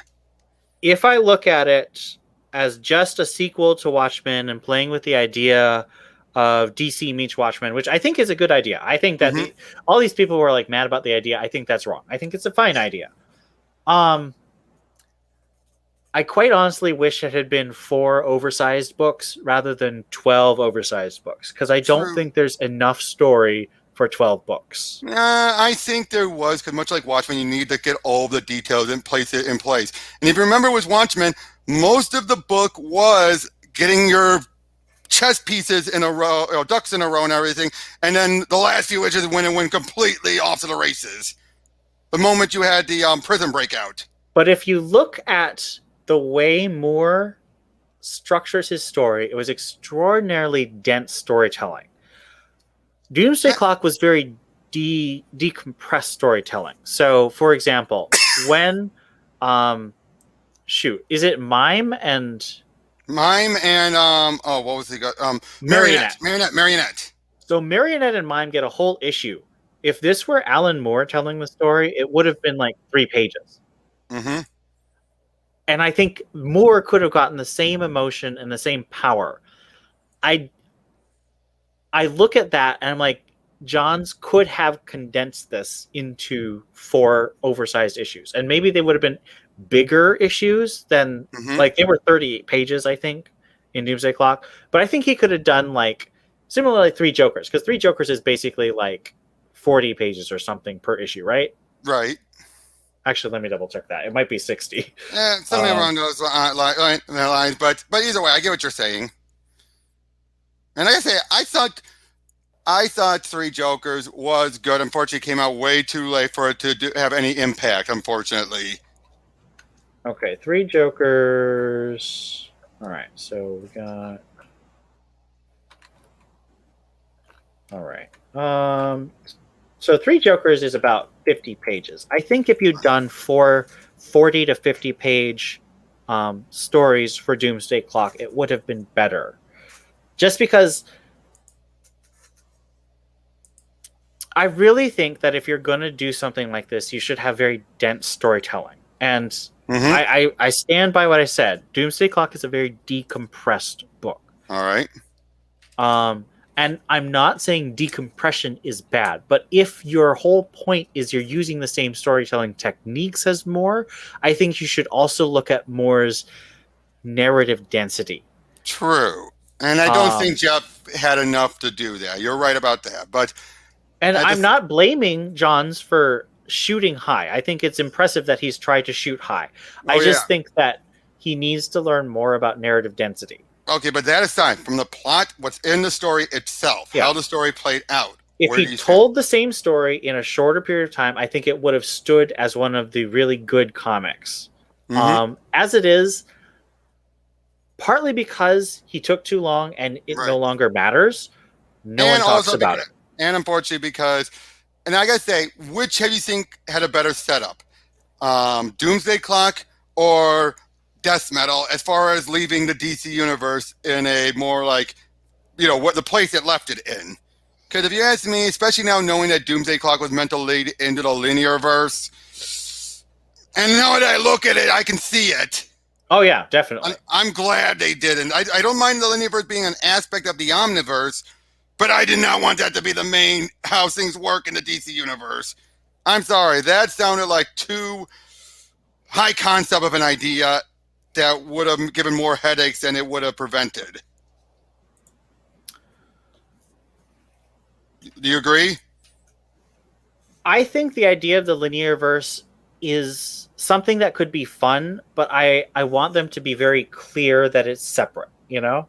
Oh, well, what's currently going on? It's separate. It wasn't going to be separate. That was going to be the main universe. Oh geez, that would have been terrible. That's what I'm saying. That's what DiDio wanted. That's what 5G and Generation were going to lead to. Oh, and when yeah. you look at like what happened with Wonder Woman in her big anniversary issue, which was a 750, basically that tells you they were setting it up that way. Because my big thing is, okay, so in 1938 we had Batman, and yet why is it Dick still grows up while Bruce stays the same age? Why do some characters can still age, but others don't? That makes no sense. The linear verse, that right there defeats the whole purpose of the linear verse. You know what I mean? Yeah, yeah. But I gotta say though, the stuff with Manhattan, I love the best. That was my favorite stuff, was the Manhattan stuff. How he handled the character and how he resolved him. Much better than that stupid show, the HBO show. Well, I haven't watched the show, so I can't say if Okay. it's good or bad. But what did you think about how he handled John? I liked it. I think He Although- wasn't malicious. He wasn't malicious. Like Yes. we was. Although it makes you wonder, why did he kill off then? Rorschach. And what do they say, Pandora? Oh, Pandora. Although I think because she told him to, she was like, "Do it, do it." I have to admit I'm biased a little bit when you consider Doomsday Clock as connected to Watchmen, because if we talk about stuff connected to Watchmen, my favorite thing is still before Watchmen, and I don't like I don't like the Azzarello stuff, so I don't like You don't like Comedian his or Rorschach, but I really like Dr. Manhattan, Oh yeah, Night Owl, Silk Spectre, and Minutemen. I like all the stuff that Darwin Cook and JMS did. What are your thoughts on the Tom King stuff? So if you'd asked me a month ago, I would have said Rorschach is very compelling. This last issue with Frank Miller, it confused me so much. Like, I think we're not going to know. I don't get it. I don't get it. I guess it's with his book, with Tom King's book, that we finally got shown what happened with Captain Kill. The guy who's like, punish me, and got shoved down an elevator shaft.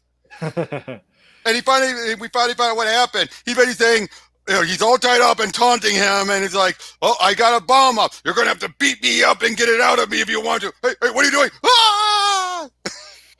I love that, because I love the whole joke of that. Just the whole notion that, oh, this guy is such a masochist. He just wants people to beat the shit out of him. But it's like you eventually push your luck until you meet someone who's too into it or takes you literally. But like I say, though, I do think the Rorschach book is not as bad as some people make it out to be. But much like Strange Adventures, it's throwing me for a loop. It's way too slow of a burn. Would you agree with that? Yeah. It is way too slow of a burn. Way too slow. It's a compelling... it's a mystery that's interesting, but... I still, again, I was on board. I am just too confused by what he was doing for Frank Miller. Now, I'm not one of those who's like, oh, Tom King hates Frank Miller. He loves Frank Miller. Yeah. Thinks like if you ever hear Tom King talking about Frank Miller, there's like this awe and respect in his voice for Frank A Miller. lot of people who work on Batman have that.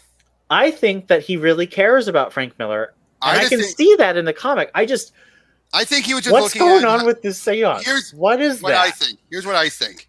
I don't know about the seance part, but I think he's more looking at it like if these characters exist in the Watchmen universe, and given how things in Watchmen, I think he's looking more into the Watchmen lore and history than people give him credit for. And I think the way he's been handling a lot of these comic creators shows that. Like, what kind of people would they become in this universe with the Watchmen running around? They wouldn't be exactly the way they were in our world. And I think that's what he's going with. And I think he's going out with for example, Frank Miller, he worked on a not Batman book, of course. The But when you Dark look at, Fife returns. That was hilarious. yep. But I think he's going off of how it's also a fact is when you look at someone like Frank Miller or Steve Ditko's mindsets, they leave themselves susceptible to being manipulated if someone was to do that, especially given the state of the world of the Watchmen. And Yeah, I think that's where he's going on. It was too confusing to me, and maybe it'll make more sense. Like, I'll keep checking it out, but before I was like, yeah, this is really compelling. Now I'm like, this is really confusing. Like, Yep. I don't feel that way about Batcat or Strange Adventures. I will say, though, I do think it's more respectful to Rorschach as a character than, again, the HBO series. I do think... And now, here's the other thing is, Damon Tom Lindelof. King, unfortunately... Yep, I would say this. Tom King keeps shooting himself in the foot lately. Ever since he's been... yeah? He's more big, as far as hyping up his work, I mean. When he starts bringing up, he more puts emphasis on, say, oh, Strange Adventures, it's me putting emphasis on Trump. It's like, if you didn't say that, I wouldn't have seen it. Now that you've said that, I'm going to keep looking for it. Or when he I knew what he was sort of doing with it. But when he says that, if you look at it, not knowing that, you more than likely won't see it. But once you know that he's writing with Trump's America and all that stuff, or how Trump, his presidency was in mind, you can't help but see it. And yet it's subtle. Yeah. It's not hitting you over the head with a hammer, but if you know to look for it, you're going to see it. And that's why I say I think he shot himself in the foot with that. He shouldn't have had to. You know what I mean? Yeah. I had to stop listening to Tom King interviews, even though I do enjoy a lot of them, because all the politics were getting to me. I just didn't. Oh yeah, he just feels like he can cut loose with his politics now after he's off Batman.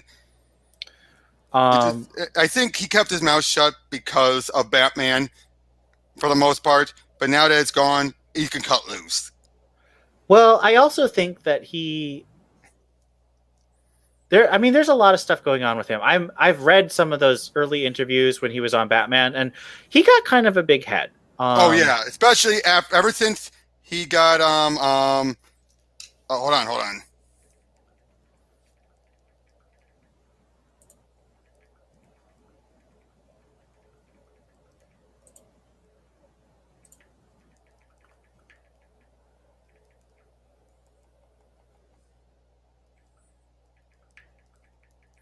Sorry, I just got a friend texting, but yeah, as I was saying, but I think especially after you got that one editor to leave. Yeah. Also he can give David Finch the artwork, the moment of having him being the one to draw it, and I have to agree with you. Which editor was it that left? Mark Doyle. Yeah, he was basically saying, whoever's going, this is going to be one of the most reprinted pages. David Finch doesn't need that. True. And unfortunately, unfortunately, King was such a good friend for Finch. He wanted to make sure it was Finch. But I have to agree, Finch didn't need it. Give it to some up-and-comer who could have really killed that page. I mean, not saying that Finch didn't kill it. He did a good job on it, but... And sure enough, how many times have we seen that page ever since? It's become one of the most replicated pages in the most recent years. And wouldn't you agree? The proposal moment. I'm trying to think. Like, when King's Batman was still printing, I agree, but it feels like... Well, it's died down now, but I'm saying... It feels like there's so much, like... I don't want to say memory holding, but there's a lot of, like... I don't know. I feel like there's a lot of stuff from the last 10 years that people forget and don't talk True. about anymore. True. Yeah. Well, So I wanted to ask you a question. all right. I'm gonna have to go relatively soon, but All right. to That's sort fine. of bring us back full circle, Mhm. what Infinite Frontier, like, what are three things about Infinite Frontier that you're really excited about going forward from now? Well, Superman, obviously. So That's you're meaning the Tom Taylor title. both books. Okay, The so whole Superman line. in The whole line. action. The whole line. The whole line. I do like that we're getting a super focus. So we've got Supergirl, we've got Now, Superman, I'm we've got still up in the action, authority. Superman, the authority. and Superman in Authority. Like I So said, with that's like, Supergirl, though, I can't help but tell. Is it canon with what's going on, or is it a black label? it's not Black Label. All right, but is it canon? Because for it being a maxi series, and some of the stuff they talk about in there, it's hard to tell. I think it's supposed to be. It's supposed to be vague. Well, no, I think that Tom King really wants it to be canon. I think he's actually really frustrated working in non-canon. Especially after Batman Catwoman, when Yeah. that was supposed to be canon. Well, and the thing is, I don't understand what he's thinking there, because if you write something in the future, it is never canon. I don't care Exactly. who you are. And which Dark Knight Returns is not canon. Oh, no, it's not. Now, I will say this. I personally think he originally was always going to have it be all the stuff was on another Earth, because he always made that clear. The future we saw in that one annual was on another Earth. Right. And I think he just let that get away with him. I think he forgot that, and he started writing the script out like it was going to be in the main Earth. And I think that's why it got delayed a whole year. He had to rewrite his scripts. Well, someone else has told me that Clayman was also negotiating for price on the art. Oh. So that was part of why the holdup happened. Oh, okay, then never mind that. But yeah, that's a big one. The whole Superman line is big. I'm so glad to see Superman actually getting a main line from creators who actually know how to work with him. Well, and like, they're putting big name creators on it. They're not putting a bunch of sort of fill-in style creators. Oh, no. Not like, I hate to say this, the DCU era was definitely that. For the main line, except for Batman, yeah. Yeah, oh no, I'm talking about for Superman in general. Yes, that was very filler, and it was... Greg Pak and Gene Young Lang, or however you say his name. Yeah. As far as any other ones, that's okay, so you like the Superman line. What else are you excited about? I'd say I'm curious on where Joker's building up to. Me too. That's a big one, especially Lady Bane. I just love the fact that it's like this multi-car pileup. You got Joker, you got Jim Gordon, you got Lady Bane, you got the Owls, you got this cannibal thing. Now, I think the cannibals are the red shirts. I think they're going to die real quick. But I agree. I just love the fact there's like all these people coming to hit their heads against you. I think that's hilarious. Yeah. No, but with Lady Bane, I'm surprised. Like, I was expecting there to be a more backlash from this community. Well, I think I don't know. I think that it's building up the right way. Yeah, I think so too, and I think because everyone agrees the death of Bane was stupid. I'm still not convinced that Bane's dead. Then what is he then? He's hiding. He put a fake Bane in Arkham, and he's hiding. But anyway, you have and so that's two. Third one. Well, I still also think that it wasn't Joker who did the attack. Well, I don't think it was Joker. It was not Joker. I'm positive that ties in with the Scarecrow stuff. I am positive there's a connection there. It couldn't have been Joker. Because let's make clear, Joker never hits this soon. Right. And also, it just didn't feel like Joker. Like, he's using the toxin, but it's not funny. There's no gag. It's just my guess. Here's what I think. I think it's someone who saw him talk to Bane. Yeah, I agree. Someone had to see him talk to Bane, because you don't go for Bane like that unless you knew Joker talked to him. But yeah, as far as though, and what other one? Ooh, I almost want to say Flash, but I'm not sure where that's going. I'd say the Infinite Frontier series itself. Oh yeah, the next event in the summer. Now, what do you say about Flash going on? The current stuff. I haven't read the new stuff, so I don't know. Well, I gotta say, Williamson's run has been one of my favorite runs in a long time. of comics. I mean, in general. I'm not saying it's the best, but it's definitely been one of the most fun. And I gotta say, Williamson's become the new Jeff Johns, in my opinion, still. Would you agree with that? As Uh, far as he respects canon, lore, how he brings in other elements. I mean, his Flash run in general, he played up so many loose ends from John's run and other people's runs. The fact that he actually picked up with everything that happened pre-Flashpoint.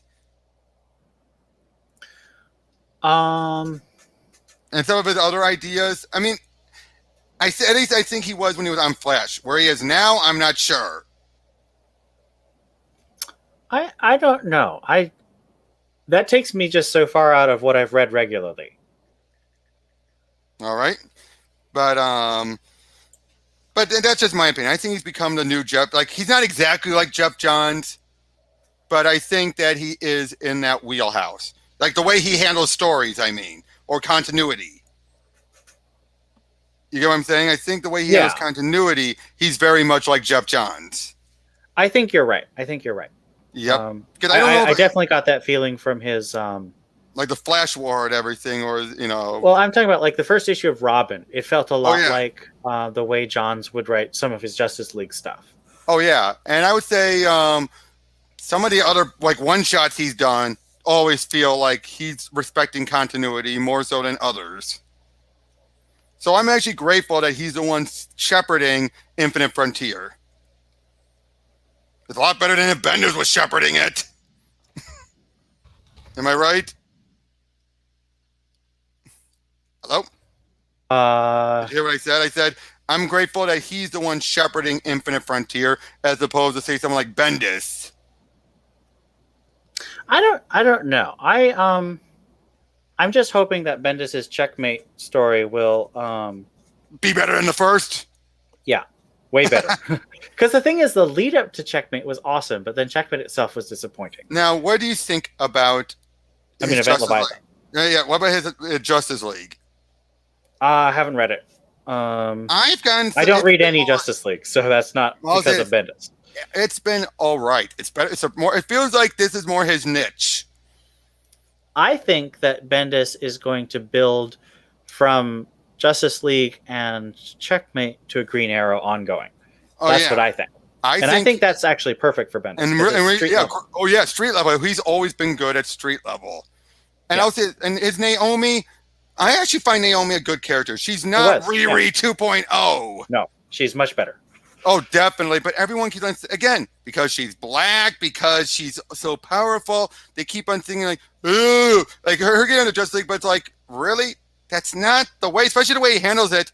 This has happened before when someone has all this power and mysterious backstory. They usually bring them on board so they can figure it out. And that's the other thing. I don't think she's going to be on for long. I think that it's meant to just continue her story going. I don't think she's going to be a permanent member. Well, I think that Bendis is kind of stuck because Jamal Campbell is stuck on Far Sector for so long. True.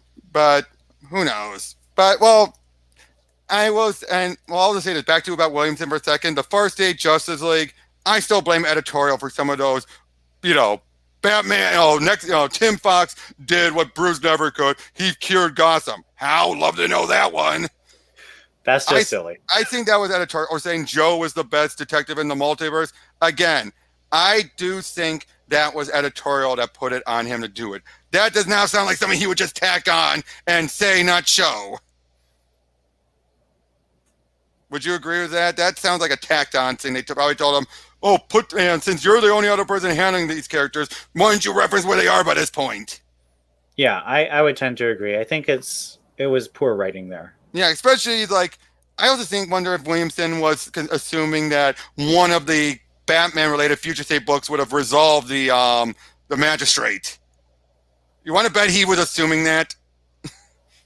I mean, I just don't know at this point. I think the Batman books actually were. Oh, very quick for Tavia. 52 Power Girl Tanya. I loved her when Priest wrote her. Yeah. Priest wrote her. I loved her, especially with the dog. Oh God, that broke my heart. And then her whole thing is just feeling like she's lost, and then she's so confused. And then She is lost. She is lost, exactly. Such a good. Which Power Girl is that? Is that the Earth 2 Power Girl? And if it's so, what's going on there? And Well, yet we had so Earth that 2. was supposed to be a setup for a mini series called Power Girls, and Priest No. pitched it, and DC said no because they're stupid. But he still built it up, but never did it. Well, yeah, because it was supposed to be a mini series, and DC said no. So he took her off the board, and he jumped the gun. DC was being stupid. But come on, Power Girls could have been a great New Age of Heroes title. I love Priest Run, and I thought Tinian carried over where Deathstroke was left off pretty well. Yeah, I thought he did as well. I mean, I gotta say, that was one of the best Deathstroke's runs, period, if you ask me. And really, the way you ended it, Deathstroke versus Deathstroke, how else were you going to end it? Perfect thematics. And he tied it into the Dark Multiverse. How many other people have done that? And it didn't feel awkward. It was like so perfect. In fact, it caught you were so confused. I was so confused when he showed up. I'm like, why is he here? Why did he kill Rose's husband? I guess, what did with the whole Rose and Thorn and everything? How he kind of redid Rose and Thorn through her. Or it wasn't Thorn, but what was the other name she went by? The Hmong princess. Yeah. But that was clearly inspired by Rose and Thorn, let's be honest. Oh, was it? I didn't get that. Her name is Rose, and she has another personality that's much different than her. I thought that was similar to Deathstroke fighting himself, because Rose's whole arc is being split, so he decided to give her a literal split personality. That is true. That is true too. But still, though, when he showed up and he looked very different, I'm like, weird resurrection. That's what I think everyone thought. And then, and then he sees the real Slade show up as a nurse. You're like, what the? But it was so great. In the final issue, one of my favorite, the funniest lines I've ever saw was, "Not in front of the turkey." Not in front of the turkey. I need to do a reread. That run is a masterpiece. Oh, Omnibus is coming out. They have the whole run in an omnibus format. Well, I have all the issues, and I have 10 of them signed, so I'm not going to get the omnibus. That's pretty cool. But yeah, that run was so good. And again, the way he did, and I'd say the way he handled Terra, he finally gave us a version of how the events happened that wasn't upraising Slade, wasn't pitying Terra. It met in the middle. She was messed up. And that's what makes me so angry about other history of the DC universe. Oh, good God, don't get me started. Because Priest took the hits for Deathstroke, and he wrote a moral story, and it was complex and satisfying. I mean, yeah, Ridley comes and does a drive-by on Terra and Deathstroke, and he's like, "Ooh, I don't have to touch them again." Well, to be fair, though, he made it seem like Terra was like, she did nothing wrong. She's completely innocent. It's like, she was never innocent, you dumb idiot! To be fair, he's overcorrecting for Wolfman, who said that Terra did everything wrong, and I think... Yeah, but then you have Bleeding Cool do that stupid thing where saying, oh, George Perez shared the same sentiment, but then you look at the context, it's a completely different context. Where it's like, very pedophilic or something like that, but it's like, he wasn't saying it like that, like you're thinking. It was like, because this was an interview from 2000s. Or something like that. It's like, yeah, that's not what he's talking about. That's clearly not what he's talking about. Because when you look at how he talks about Terra afterwards, no, he's still talking smack about Terra. Now, personally, I'm one of those who believes that so many people, and I bet you Ridley's one of those. I bet you Ridley thinks the animated series Terra is the real one. You want to bet? Do you want to bet Ridley's one of those who looks at anime series Terra, and that's why he says, oh, the sweet little angel that he slept with? You want to bet that's what Ridley was thinking, because really, I can't think of any other way for him to go that he could be that dumb. You know what I mean? It just feels like very cheap hot takes. And you want to know what else pissed me off? Ridley clearly has an out for Wolfman and Perez. Because look at what he also did during the Bumblebee issue. He took pot shots at both Crisis and the Donna Troy wedding. Mm-hmm. Yep. By having Karen be so upset, like, oh, hardly anyone came to mind. They had excuses. Oh, I shouldn't feel bad, but I feel bad still. And my husband tells me not to feel, I shouldn't be, but I can't help. It's like, you're making her a bitchy black woman who's complaining that, oh, my friend got all of this because luck smiled on her that day and luck didn't smile on our day. And it's like, okay, but also you got to take into another account how many other people Donna's interacted with and went out of her way to interact with. Karen, you kept your lives really secluded outside of the Titans. I think that's the other thing. That was the other poor thing. It's like, if you knew the characters, you would know that. But instead, and then, the reason why Supergirl died was because she still saw herself as Supergirl, and because of that, she didn't fight her hardest. If she was Superwoman, her mindset would have been different, and she would have survived. And did you get that same reading too from that moment in that issue? We're basically saying because Superman kept calling her Supergirl, she wasn't in the right mindset. That's just, I said, it feels like a cheap hot take. It does. And again, that's why I'm so dreading the Renee Montoya one. Because you know why? It's all going to be about she's a lesbian. She's a lesbian, and it's like, even when Rucker made her a lesbian, it never became her dominating character trait. It was more emphasized a bit more, especially in 52, but it was never her dominating trait. She was still a badass cop. Mm-hmm. Yeah. And also the reason why she left the GCPD, it wasn't because she was a lesbian. It's because she was wanting to kill a fellow cop. Granted, it was the one that killed Crispin, but still, she was ready to cross that line. And if I'm right, didn't she resign actually, or was she fired? I forget. No, she resigned because she couldn't do it. She couldn't handle the fact that Corrigan was getting away with it. Now, I gotta ask, what did you think about that Spectre miniseries that actually had to be Crispin's son killed him, and then of course Crispin had to kill him. I didn't read it. Yeah, that's what they went. A little too tragic sounding for me. Yeah, well, that's the reason why in Revelation, why you had him, Spectre, you had him, Crispin bring back his son at the end of the Final Crisis Revelation. And did you ever read that one at least? Because Question was in it. I think I did. Is that That was the one that Elsa introduced? I read it, but it's kind of messy because I haven't read the rest of the Crisis. Yeah, well, yeah, but did you ever wonder at the end? Wait, why is Crispin's son back? That's when he died. Oh, you do? He died. I knew. I'd read the summaries. All right, because that's what happened. It was heartbreaking, but you're like, they saved it for here. I mean, when you really think about it, who besides Renee, who else deserved to kill him? His son, his youngest son. But it just felt so weird. It wasn't even Rucka who did it. It was Will Pfeiffer, who I wish he gets more work. Will Pfeiffer, he's such an underrated artist, a writer. Would you agree with that? I don't think I've read much of his stuff because his Catwoman run. Oh, right. That one unfortunately is a little tarred for me because they have that stupid baby drama. Oh God, you're right about that. Yeah, and the fact that she named the kid Helena, but it wasn't Bruce's kid. Although I did say, I always love the moment of Batman holding the teddy bear and everything, the big bear and everything, and Selena saying like, "Well, there's an image." Actually, Telheim 29. We're going to be wrapping up soon. Yeah. Yeah, you got to get going, right? Yep. Thanks for having me on. This is a great conversation. Same question to you, though. What are you looking forward to most? So Joker is my first one, just because we've already had the enormous revelation about Babs and Jim, and I'm very excited where that's going. They brought it back. They just brought that back. I did a whole article on it. Oh, cool.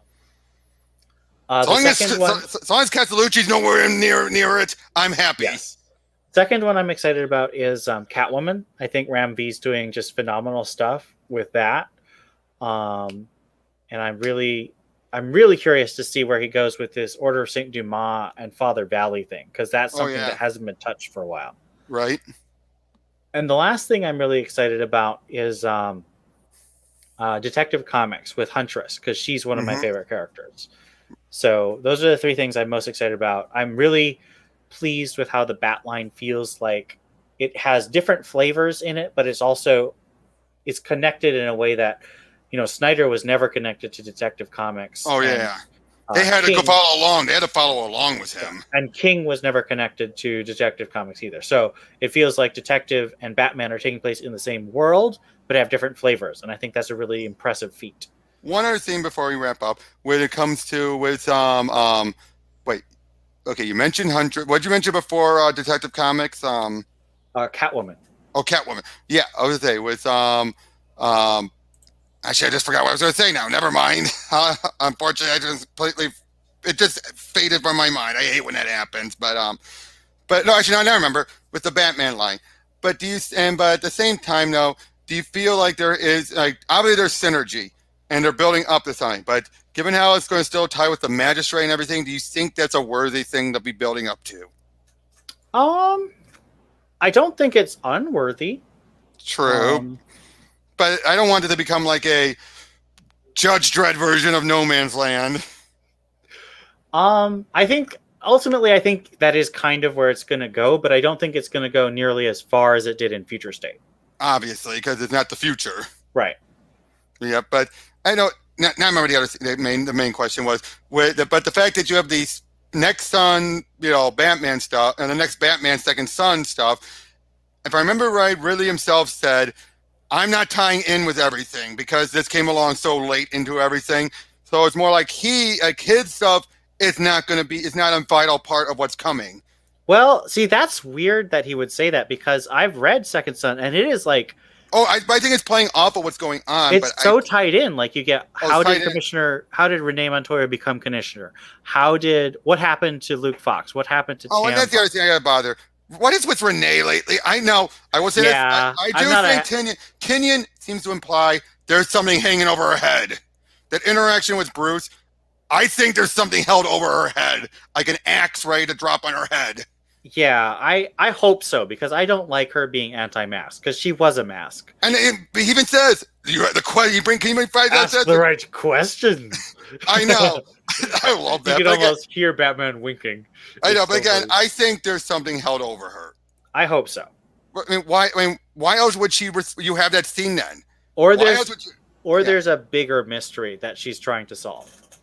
That's. I hope it doesn't get tied in by Bendis, because I'm sorry, I'm never gonna forgive Bendis for what he did during. You had you're the villain and everything, but then Bendis had come in saying, "Oh yeah, you have Lex Luthor being this. Oh, but Leviathan is so much better." It's like, really? You gotta make this a dick measuring contest?